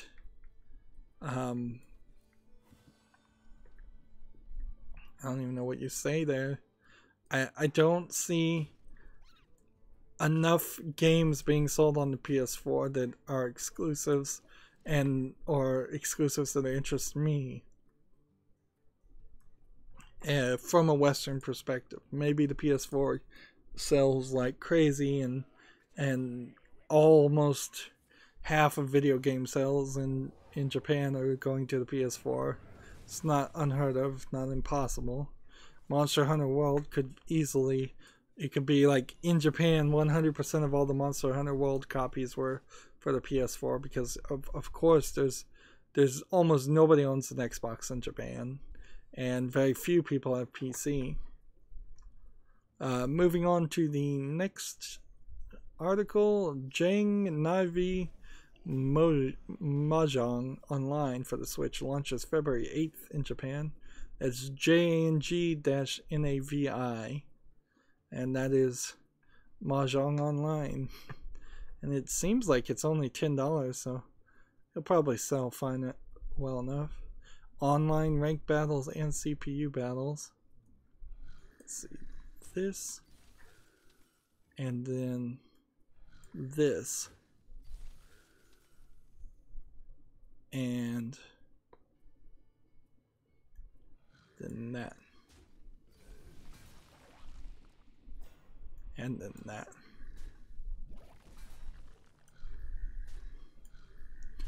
I think Hearthstone needs an attack all button at this point.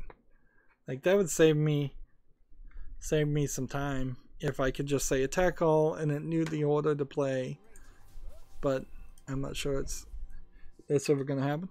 So finally we got to the story that I mentioned like 3 hours ago. Kaz Hirai, K-A-Z space H-I-R-A-I, the Sony boss, is going to step down. Now, is this the Sony video games boss or the boss of all of Sony, period? Because those would be kind of different things and it would make sense for different reasons.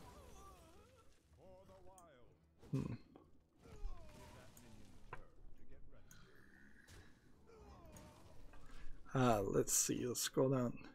Sony has announced that Kazurai will step down on April 1st. Yeah, the Japanese people don't ever recognize April Fool's Day, so they will make announcements on April 1st. The former PlayStation chief who ran Sony as president and CEO since April 2012 will become chairman of Sony. So the person in charge of PlayStation right now is going to become in charge of all of Sony. A lot of this probably comes directly down to the Sony Movies division not making that much money. And Sony, like, electronics haven't been selling that great lately either. Samsung is probably eating their lunch. Let's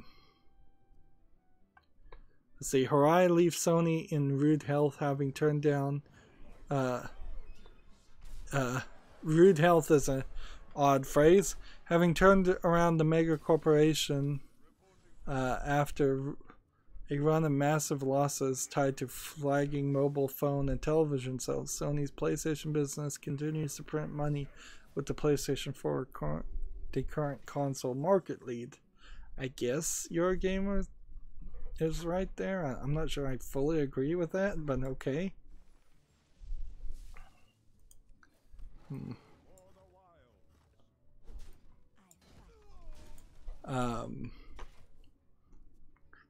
Where was I?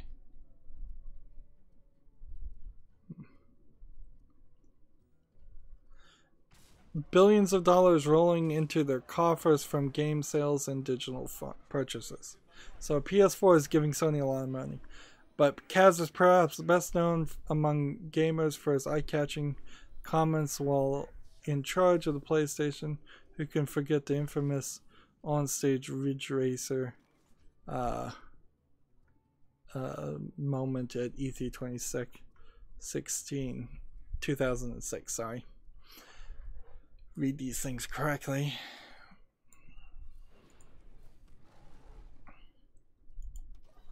And then that's linking to a video. Poor Kaz caught some flack when he tried to justify the $600 launch price of the PS3.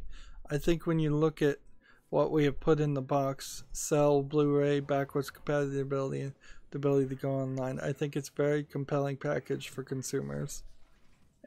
He said, convincing no one.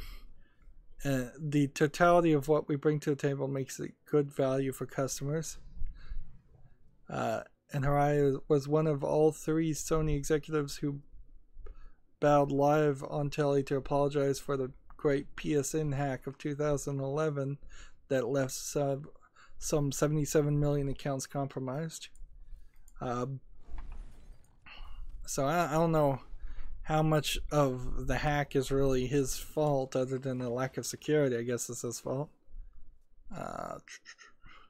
In recent years, Kaz has become something of a meme with funny Kaz GIFs carded out when E3 rolls around each June.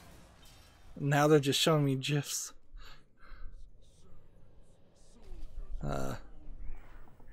There's a parody account of Kaz Hirai. None of this is really news, though. Like, parody accounts and memes, come on, people. Can we not actually have some real information.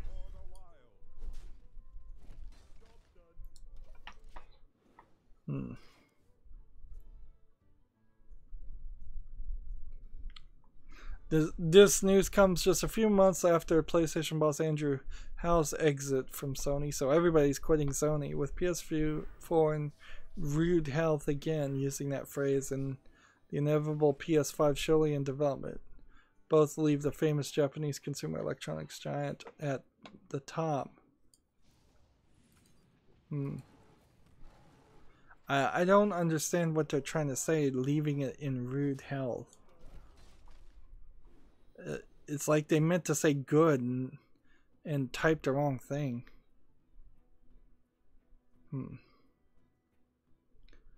He has a long quote here of what he said. Yeah, let's get down to let's skip 2 paragraphs. My successor, Kenichiro Yoshida, has supported me closely since returning to Sony in December 2013, contributing extensively beyond his remit as CFO and acting as a valuable, confident businessman.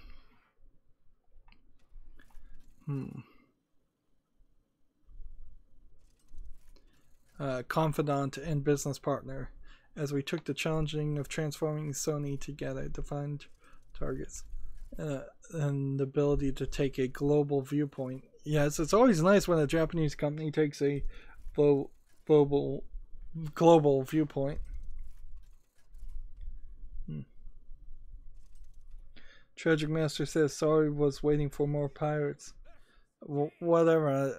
Clearly my deck is not built right, and then I'll need to go back and build more pirates into it, because I am the only pirates I even see in this deck right now is this Bloodsail Courser.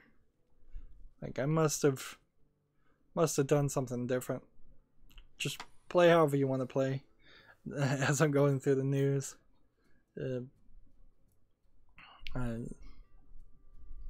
I'm slowly getting Divine Shield minions done, at the very least. And I don't think I have any victories I need, but maybe I do. It might be helpful if I knew what I was looking for. I believe he possesses the breadth of experience and perspective, as well as the unwavering leadership qualities required to manage Sony's diverse array of businesses, and as such is the ideal person to drive the company forward into the future. As chairman, I will of course offer my full support to Mr. Yoshida and the new management team, and do all I can to facilitate a smooth transition and ensure future success. So I have to editorialize a lot here, because there's, like, the reason why Sony is failing is its movies division, unless Sony Pictures is literally not a part of Sony anymore, which maybe it isn't. And the reason Sony Pictures is failing, assuming it is part of Sony, is because they could not make a good Spider-Man movie for their life, so they instead had to go to Disney and Marvel and get them to make one for them, and at the cost of half the profits. And Sony Pictures is also the people who make most of the terrible, what are they? Little Nicky, the actor in did Little Nicky and the golf movie, and is Pixels, the main guy from Pixels. No, not Adam Sandler. Yes, Adam Sandler. Yeah, I'm pretty sure. Anyways, they make the terrible Adam Sandler movies and have terrible deals with Adam Sandler to make terrible movies. Play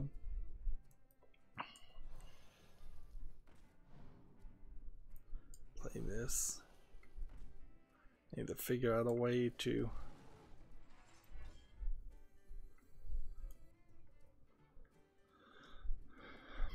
Let's see.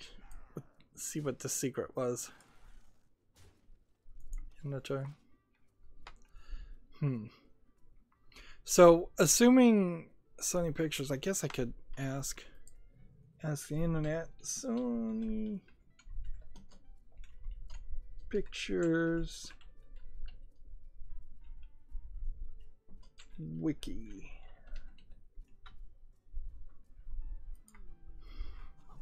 Sony Pictures Entertainment, known as Sony's Pictures, an American entertainment company. Let's see. They are a subsidiary of a wholly owned subsidiary in the U.S. headquarters of Sony Corporation. So they are a subsidiary still, and that is what's going on there. Is that their movies, their television, they're costing the credibility and the skill. Let's do this. They're costing Sony a lot of money. Sony's electronics also not doing great. They're losing to cheaper TVs, and like I wouldn't buy Sony speakers. I wouldn't buy a Sony TV these days. I wouldn't buy a Sony surround sound. I might buy some Sony speakers actually, but Sony headphones, maybe not any kind of Sony microphones or anything. They failed to establish their name as a quality product. Maybe that inherently is because of Sony Pictures again.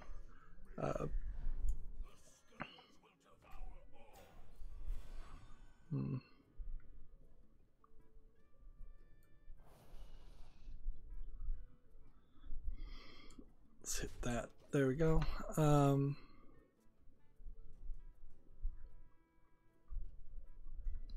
I'm looking at all the subsidiaries under Sony Pictures, like Columbia TriStar Pictures, and are all merged together, which means they own a lot of old movies, like The Graduate is under theirs. They also own Seinfeld, King of Queens, Days of Our Lives, The Young and the Restless. They would certainly probably do quite well to put out a better box set and push Seinfeld a little bit more, or just pay Seinfeld, the actor, to and Larry David, the writer, to work together again and make a sequel of some sorts, even a spiritual sequel. They also own 95% of Funimation, which is an anime distributor, not known for getting a lot of things, but also getting almost all the Sony things, but not really known for doing anything super interesting with their releases.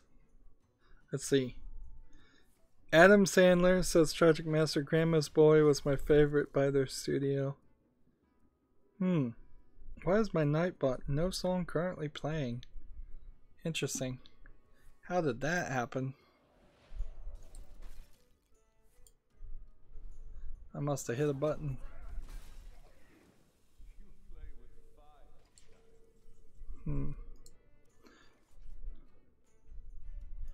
Like,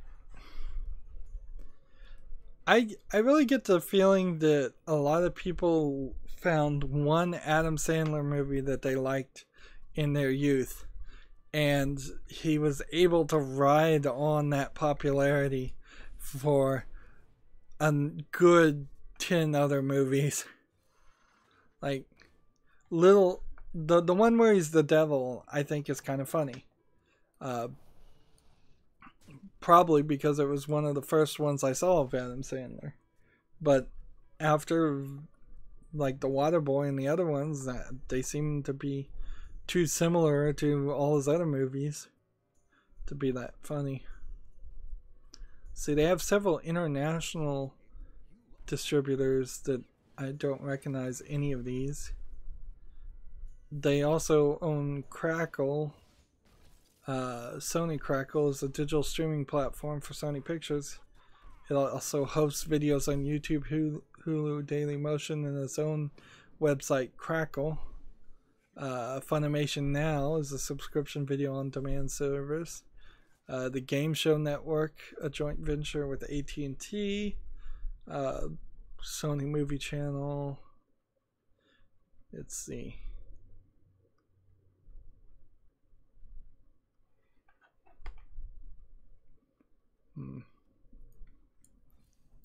Play that. Play that. Play that. Play that. Just play everything.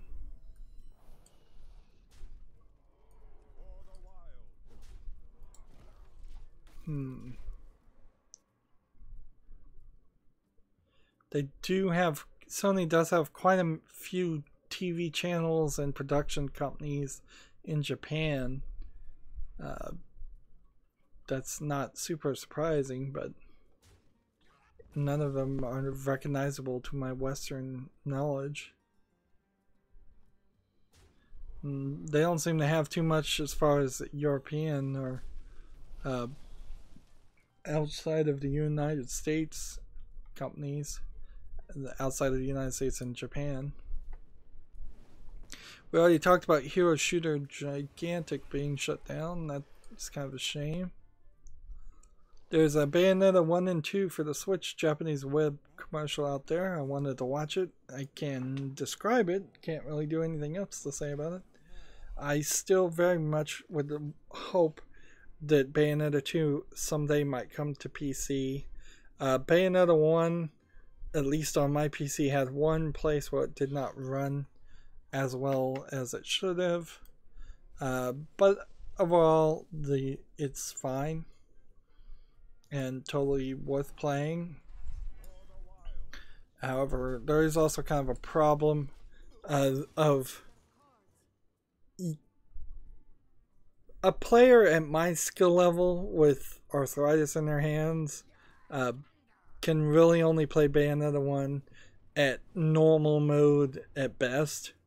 And it is really a game that wants you to start and run through all the levels on easy, and then play it on normal, then play it on hard, then play it on very hard, and get all the collectibles and do everything. And I just do not have the time for all that. It's kind of disappointing looking at Bayonetta on a Switch screen, honestly. It's certainly not the experience I would want. I would want a surround sound, big TV. Like, I would want to be fully engulfed in playing Bayonetta 1 or 2.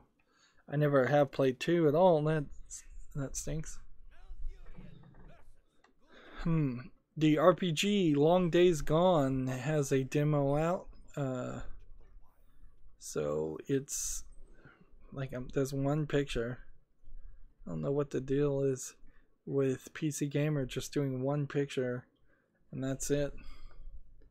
It has a free Steam demo. Let's click that and see if we can look at the Steam website and get more trailers and pictures.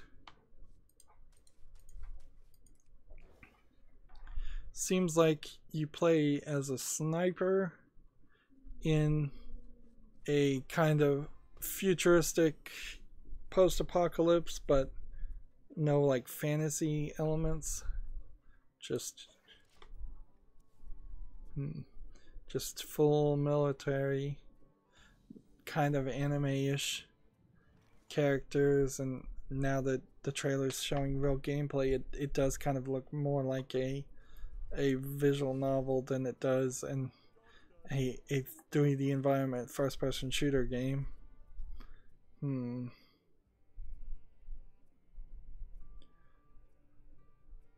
Seems like the actual gameplay mechanic is you sniping people, just random people, it seems.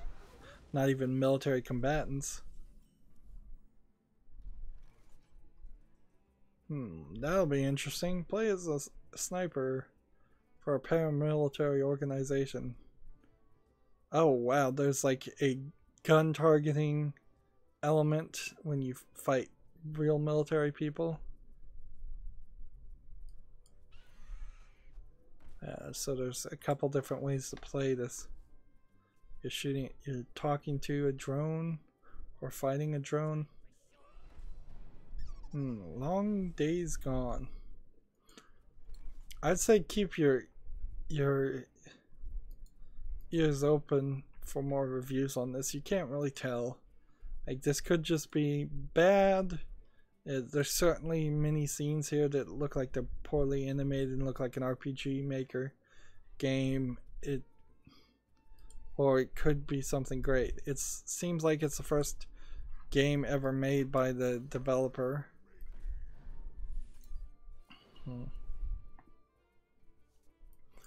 There's another pirate to play.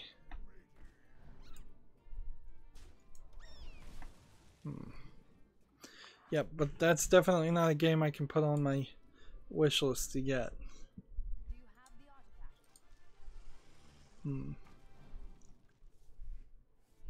Square Enix announced a high-speed competitive mecha action game called Starwing Paradox, and the screenshot here at least looks like it is what they're saying it is. I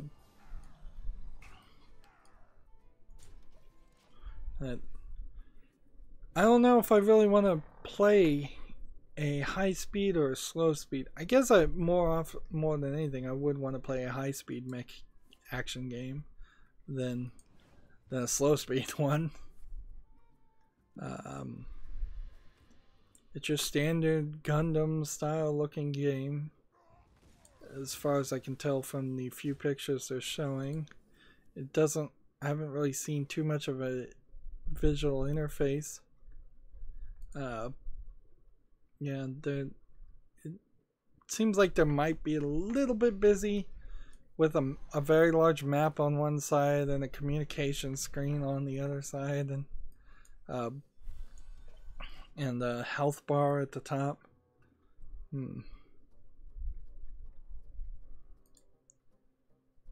And you're scored at the end, it seems, and ranked. So there's probably a limited number of missions. Whether there's not or not enough is a question we'd have to wait for the review. If this even comes to the West, which there's a high chance it won't.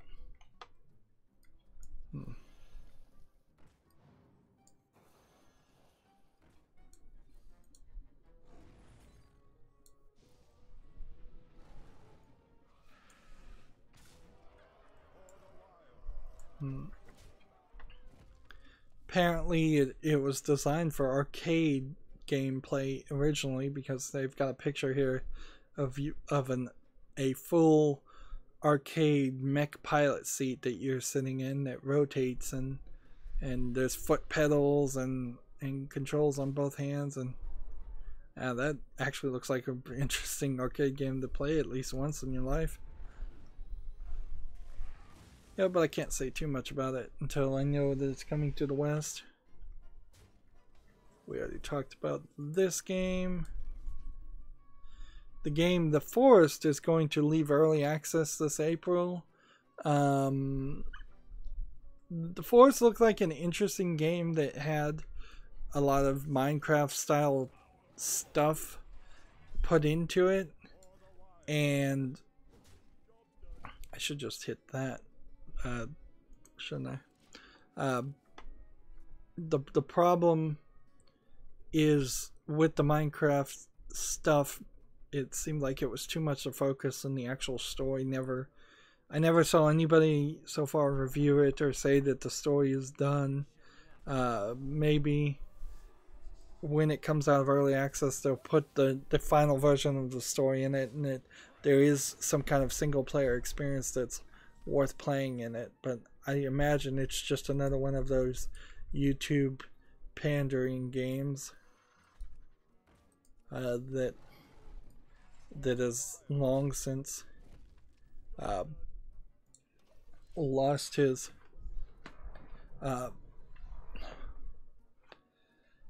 lost its luster, lost its interest in amongst the players. So this story is interesting. It comes from a retweet from the person who runs Valve News Network, and it is KIRO7, which is an actual local news station. So we're really into the small time, lesser reported things. Apparently, the Counter-Strike video game co-creator Jess Cliff has been arrested for the sexual exploitation of a child. This was updated February 2. Let's see if we can zoom in a little bit and read the full article. Jess Cliff, the co-creator of Counter-Strike and a game designer for Valve, was booked earlier Thursday for a sexual exploitation of a child. Police did not immediately release details, and Cliff was not charged with the crime. Police did not say if an actual child was harmed, and Cliff does not have criminal history. Jail records show he was booked at 1:17 a.m. into the King County Jail. He's expected to have a bail hearing Friday afternoon. So, like, it probably doesn't fully make sense how somebody could be put in jail and not charged with a crime, but in the United States, you can be jailed for 48 hours, allegedly, before they actually have to charge you with something, and they can certainly probably do something slightly illegal or totally illegal to stretch that. A law enforcement source that told KIRO he was arrested at 2300 Southwest Webster Street in Seattle. That's the address for the Southwest Precinct. Scroll down to continue reading. Cliff co-created the original Counter-Strike with Min Lee while he was a student at Virginia Tech. And let's see. He is also known as the voice of Counter-Strike for voicing the phrase "counter-terrorists win" in the game. Counter-Strike is a first-person shooter game. Yeah, we all know what Counter-Strike is. Cliff also has done level design for Half-Life 2, Team Fortress 2, Left 4 Dead 2, Portal 2, according to his Valve bio. Valve released the following statement. We are still learning the details of what actually happened. Reports suggest that he's been arrested for a felony offense. As such, we have suspended his employment until we know more. Clifford lives in West Seattle and works in Bellevue. Graduated from Virginia Tech with a degree in management science. Wow, they're giving the full biography of this guy for a police blotter list. An amateur photographer, he also took pictures for his hobby site, vintageseattle.org, and continued until 2012. The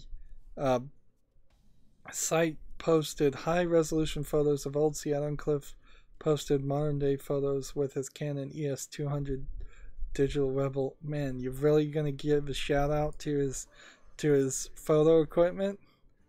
That's going to be creepy if it turns out he's taking photos of kids. On a search of Cliff's history, Caro 07 found a 2013 Seattle Municipal Court assault case against Cliff was dismissed the same year. Okay, so this is probably, to be fair, being underreported because there's no real details, at least in part, but there's most definitely a tendency, we've seen it before with people who work in the video game industry or people who work in the video game review and criticism industry, for them to be sheltered and not reported on unless they happen to have not be liked by their coworkers for having different politics or different opinions, and then they are totally reported on way too much.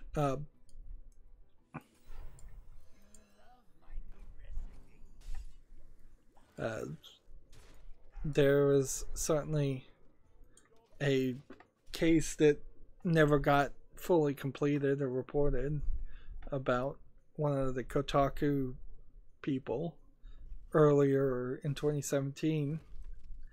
Susan Wojcicki, the CEO of YouTube, has listed her 5 priorities for creators in 2018. Number 1 is prioritizing transparency in communication. In 2018, we want to do everything we can to strengthen the trust that our community places in YouTube through open and frequent communication. Well, that should be the number 1 priority. That's definitely the right lip service to pay to it, but I seriously doubt. I'm hoping she doesn't even make it to the end of 2018. Supporting your success, that's BS. I mean, you can't support the success of people when you're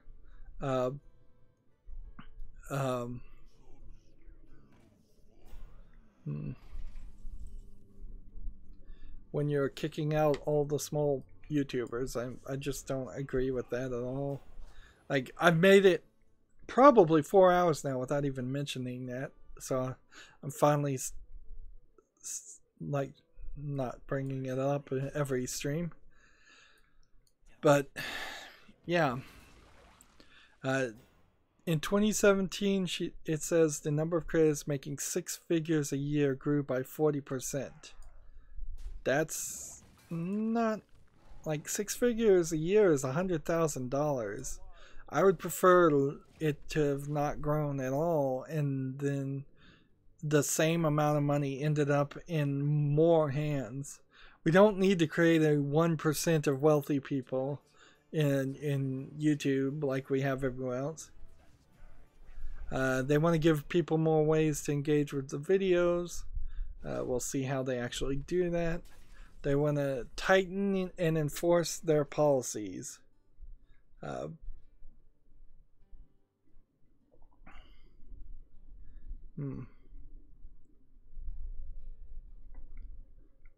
Which almost certainly means, like, they're going to be even more of a pain in the butt in 2018, and we may see even more people kicked off YouTube. The wrong kind of people, of course. The famous people like Logan Paul will still not have to follow the rules, almost certainly. And number 5, they want to invest more in learning and education. It is also worth pointing out that that YouTube right now is doing Black History Month, and that's fine and good and appropriate, but almost every month is either Black History Month or Female Month or LGBTQI Month on YouTube. Like, there's never a month that isn't some minority getting special treatment and special shout outs on YouTube. So if they could just keep it into 1 month and then be fair and treat everybody equally on the other months when they promote people's channels, that would be nice. Tragic Master says, "Goods mans, I have to eat dinner. Good luck in your games." Thanks, Tragic.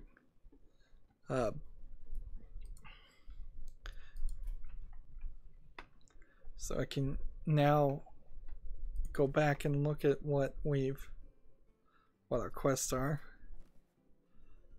Mage and Shaman victories. I could have certainly played Tragic then. Let's get to the Divine Shield deck.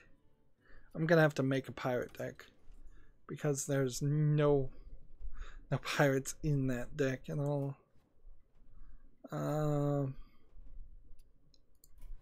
is there in this custom paladin? I'm gonna come back and let's see, pirate, druid. Just get rid of it. Just get rid of it completely.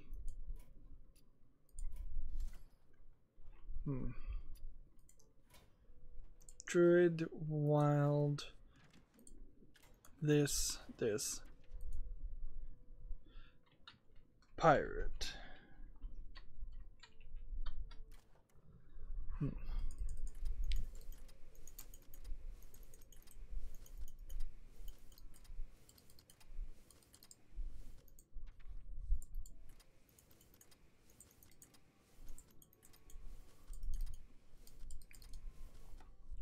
That's all the pirates, and so now I only have 4 more cards. So take 2 of those, and then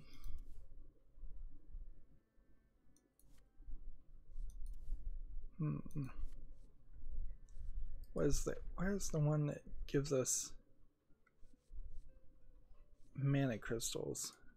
Don't they cost 2? Not that one. Here you go. 2 of those. That's good. If we convert this to standard, yeah, there's a decent number of pirate things that would be missed out. Play.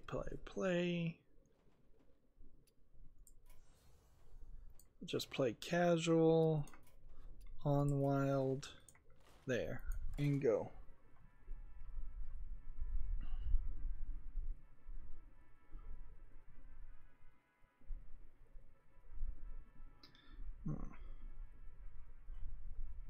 We've been going a while. I probably should break up the recording too after this game.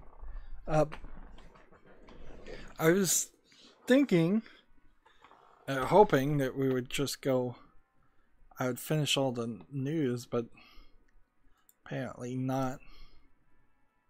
Let's see.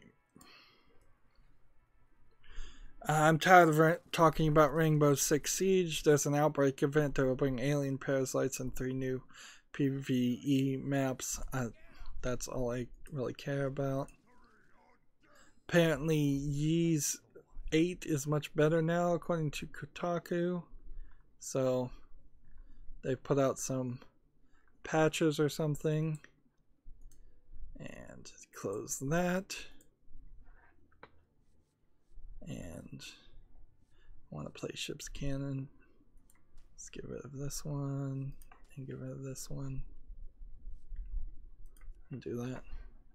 Activision revealed the first 2 UK charities that to receive it's $30,000 as part of its Call of Duty endowment. So apparently they set up this endowment in 2009, and just now, 9 years later, they're giving $30,000. This is a tax haven scam.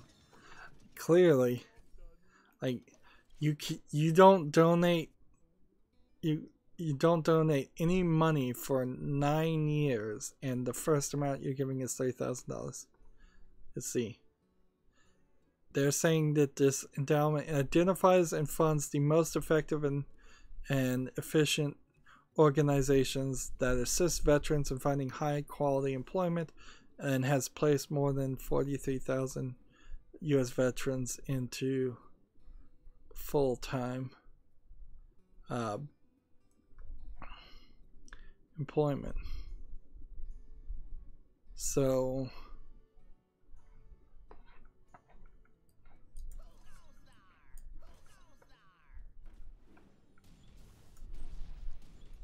let's play while we're doing this.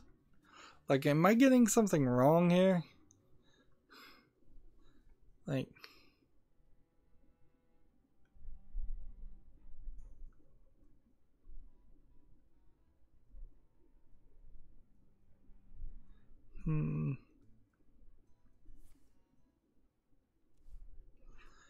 So some of this is you bought the Call of Duty Endowment Bravery Pack for Call of Duty World War II, and 100% of those proceeds were donated to the Call of Duty Endowment Program.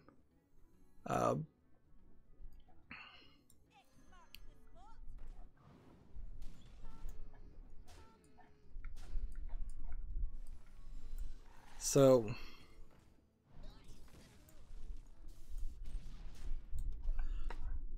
like, am I missing something?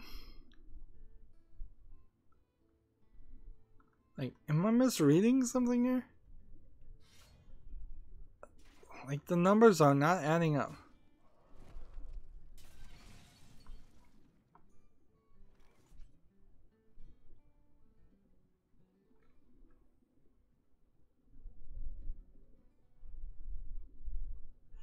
I guess maybe they'd been giving less than $30,000 or a different amount. Like, on the face of it, this Eurogamer article is not going into details. On the face of it, the best you could potentially try and figure out is that since 2009, this endowment has been doing something else and helping people. Like, and see, the article is claiming that this endowment specifically gave 43,000 U.S. veterans, helped them find full-time civilian jobs since its inception. So for 9 years, it was just kind of a job placement agency and not really spending any real money, and still not really spending any real money. Now they're giving some to the RFEA, which is the Forces Employment Charity, and Walking with the Wounded. Maybe these are the first UK recipients.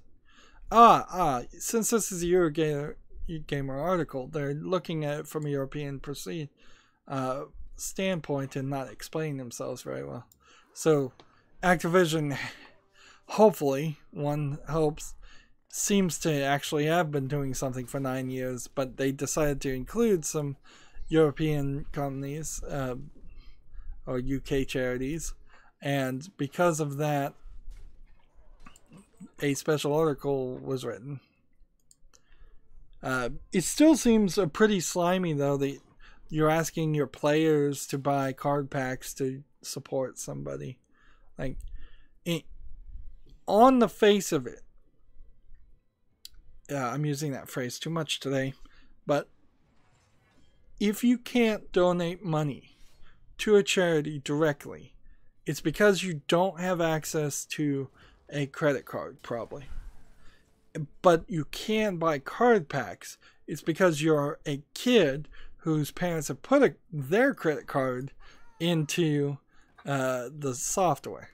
So this is effectively, if not legally, money laundering money through a video game to give to a charity, which is not a good thing, because if a kid wants to give to a charity, I think your parents would either say no because they don't have the money in the first place, and that's just going to cause more problems, or if somebody donates money that their parents don't have, or they're going to be very happy about it in more often than not, I would say, and say, sure, I'll help you donate this money.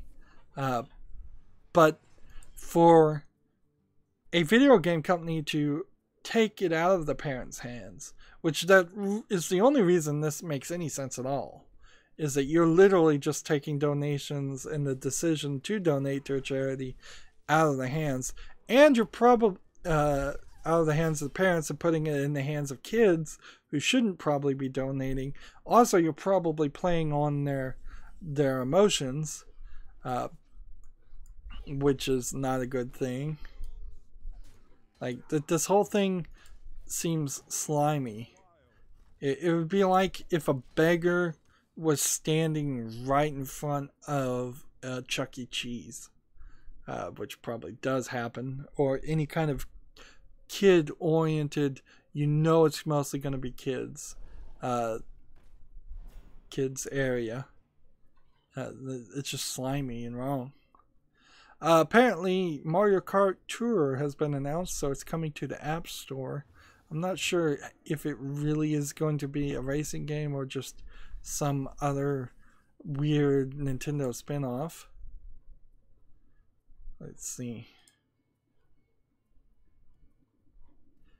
Gamasutra has an article called How a Wes Anderson Movie Prop Maker Helped Develop That's You. I don't know what That's You is.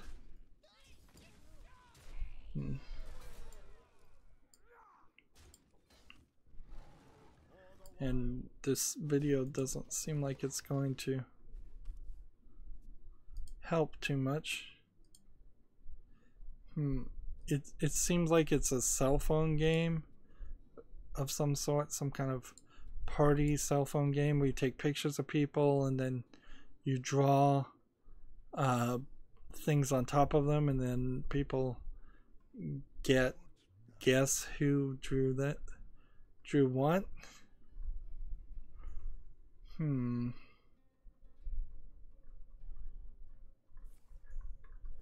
Well, this game doesn't seem like something I could ever play, and it doesn't seem like it's that good, so I'm gonna just skip that.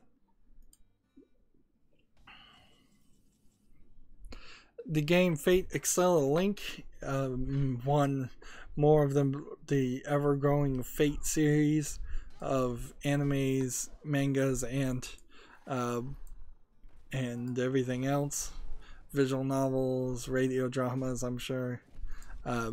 Anyways, this action game is due out June 7th in Japan. Let's watch the trailer. Let's skip the trailer.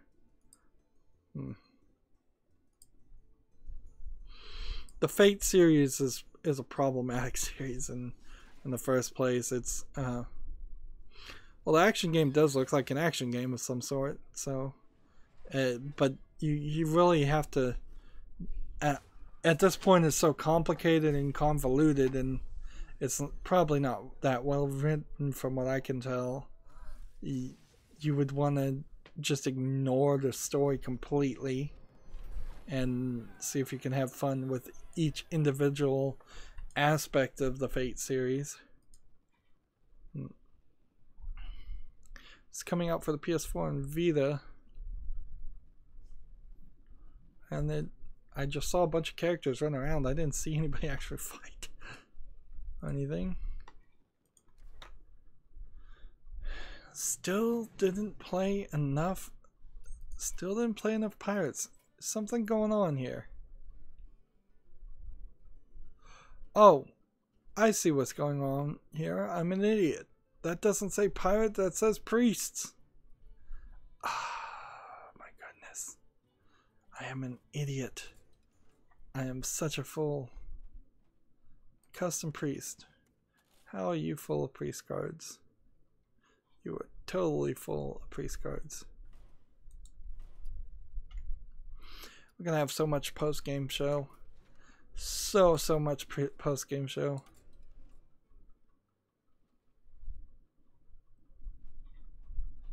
Spells, heal.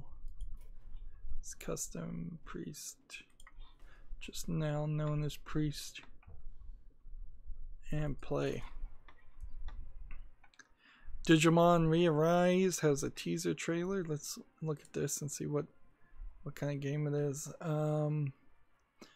It's an upcoming Friendship Evolution RPG game for smartphones, so that means it's not going to come to the West, probably.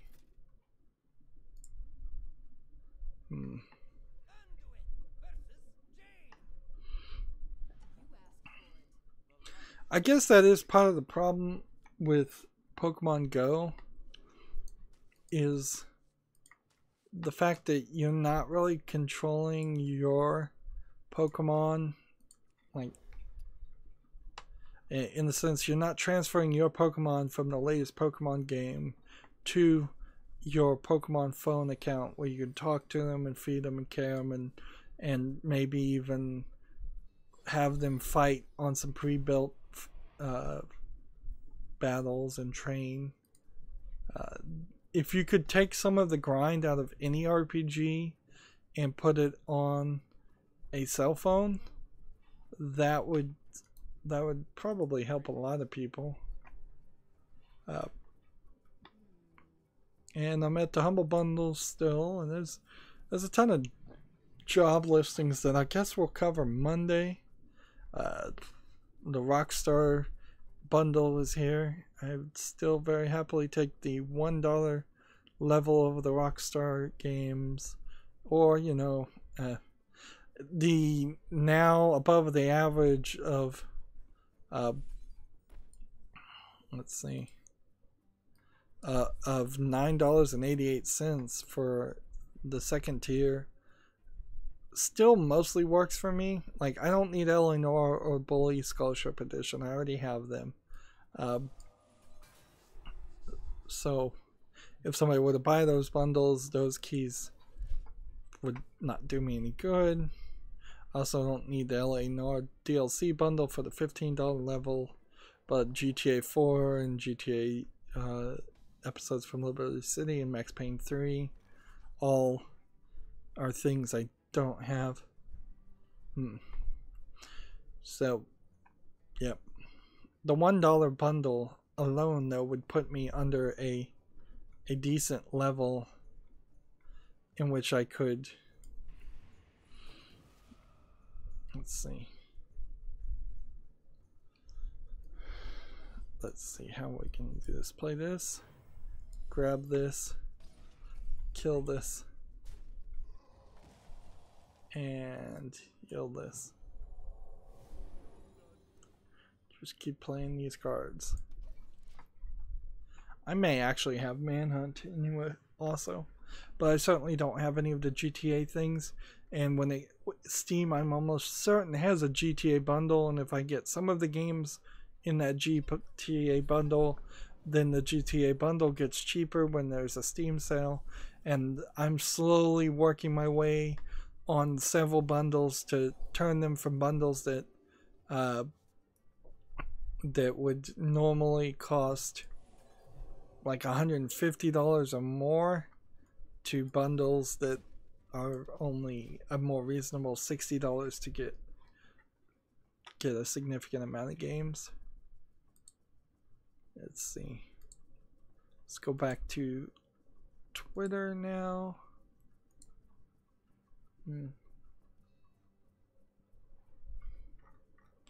And see, it's been a long stream, so I wouldn't be surprised if there's some new stuff, new news.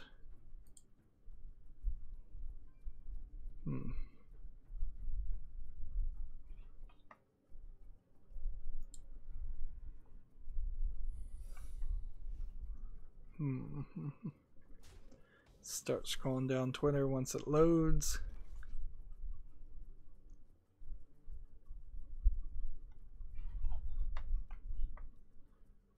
Let's see. We play this. We play this. And we do this. And then you do that.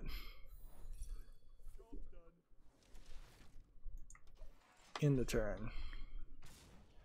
Telltale games are on sale right now on Steam. Miniguns are coming to Fortnite Battle Royale in the 2.4.0 patch. Let's see.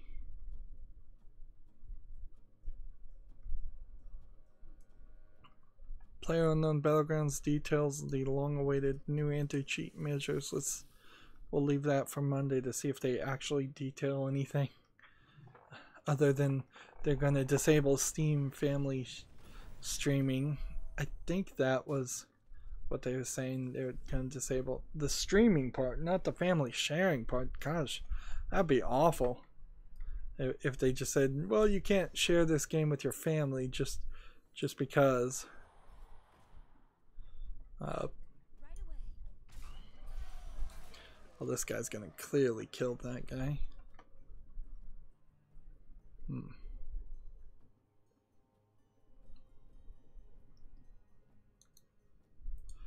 King of Kong's Billy Mitchell gets kicked off of the Donkey Kong leaderboards for allegedly playing on MAME, not real hardware. Well, some of his scores certainly weren't played on MAME because MAME didn't exist during the time.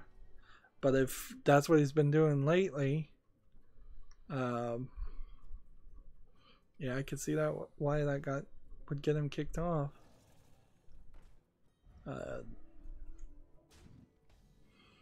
That if enough drama happens, they'll make a second King of Kong movie. Here's a question: if I did this and had two things that could attack, would I die of poisoning?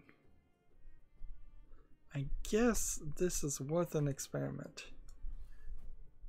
So this has 0 attack now. It destroys any minion damaged by this. Doesn't destroy that guy. Interesting. So what a cool way to I guess I could have hit this guy and healed him and frozen him to get around poison.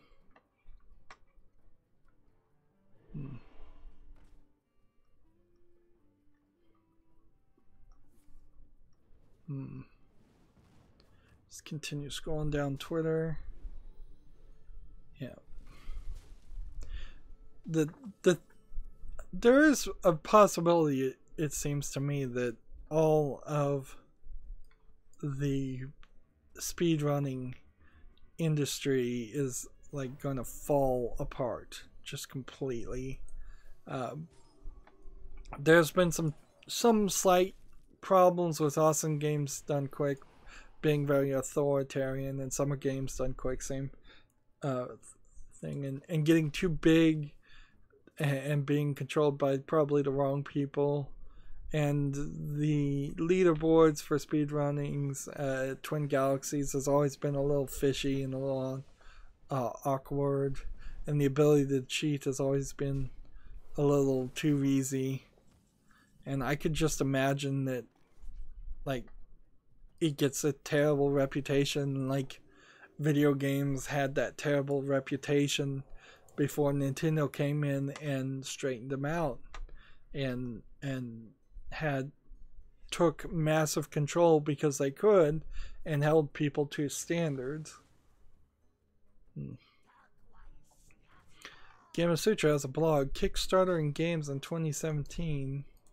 It's probably not one I'll actually read, but I'll open it up.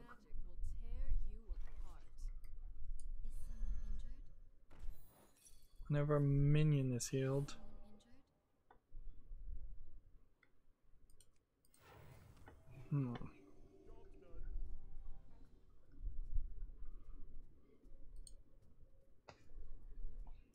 I guess I didn't mention the reason why they wouldn't want people playing Donkey Kong on MAME is because it's just too easy to fiddle with settings and change it. You could change the entire programming completely.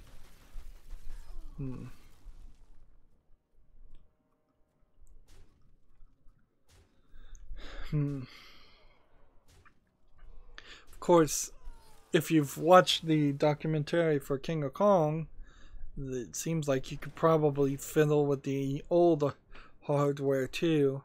And that's why Twin Galaxies pretty much now requires you to play on their hardware.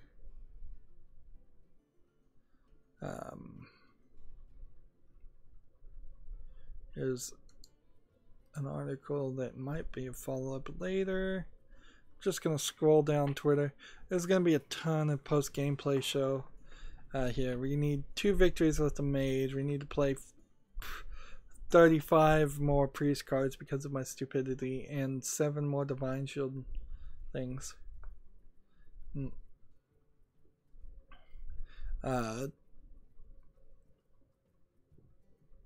like Susan Wojcicki, she put out that letter I read earlier and said in a tweet, "I've been listening closely to your thoughts and ideas over this past year, so I wanted to share my priorities for creators in 2018." Links to that.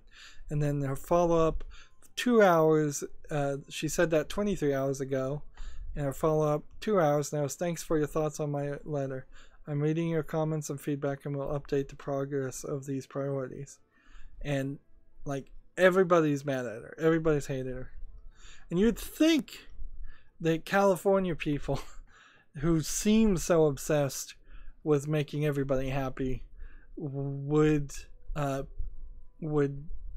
be very responsive to trying to make everybody happy. But actually, they're only really happy when they're only obsessed with making people agree with them when they're face to face.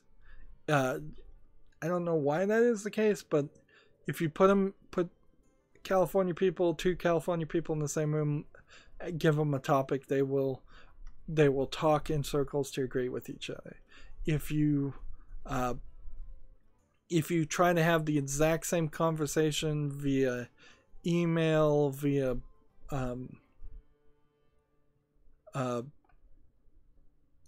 via Twitter or anything like that, via anything other than face to face, they'll just call you toxic and a troll, and they'll devalue your opinion in some way.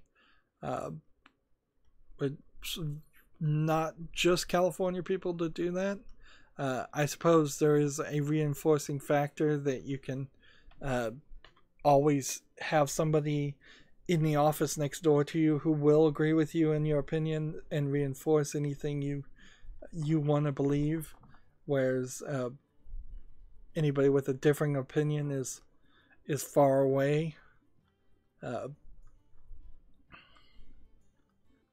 So yeah, some weirdness there, certainly. It doesn't look like there's anything more on Twitter, so this is as good of a place as any to end this stream and go into the post-game show. As always, I ask you to like, share, subscribe, comment, and watch every second of my videos. If you want to friend or follow me on basically any social media sites, there's a whole bunch of links down below. If you like what I'm doing and want to support me, send me a Steam code. Thank you for watching. Have a good evening.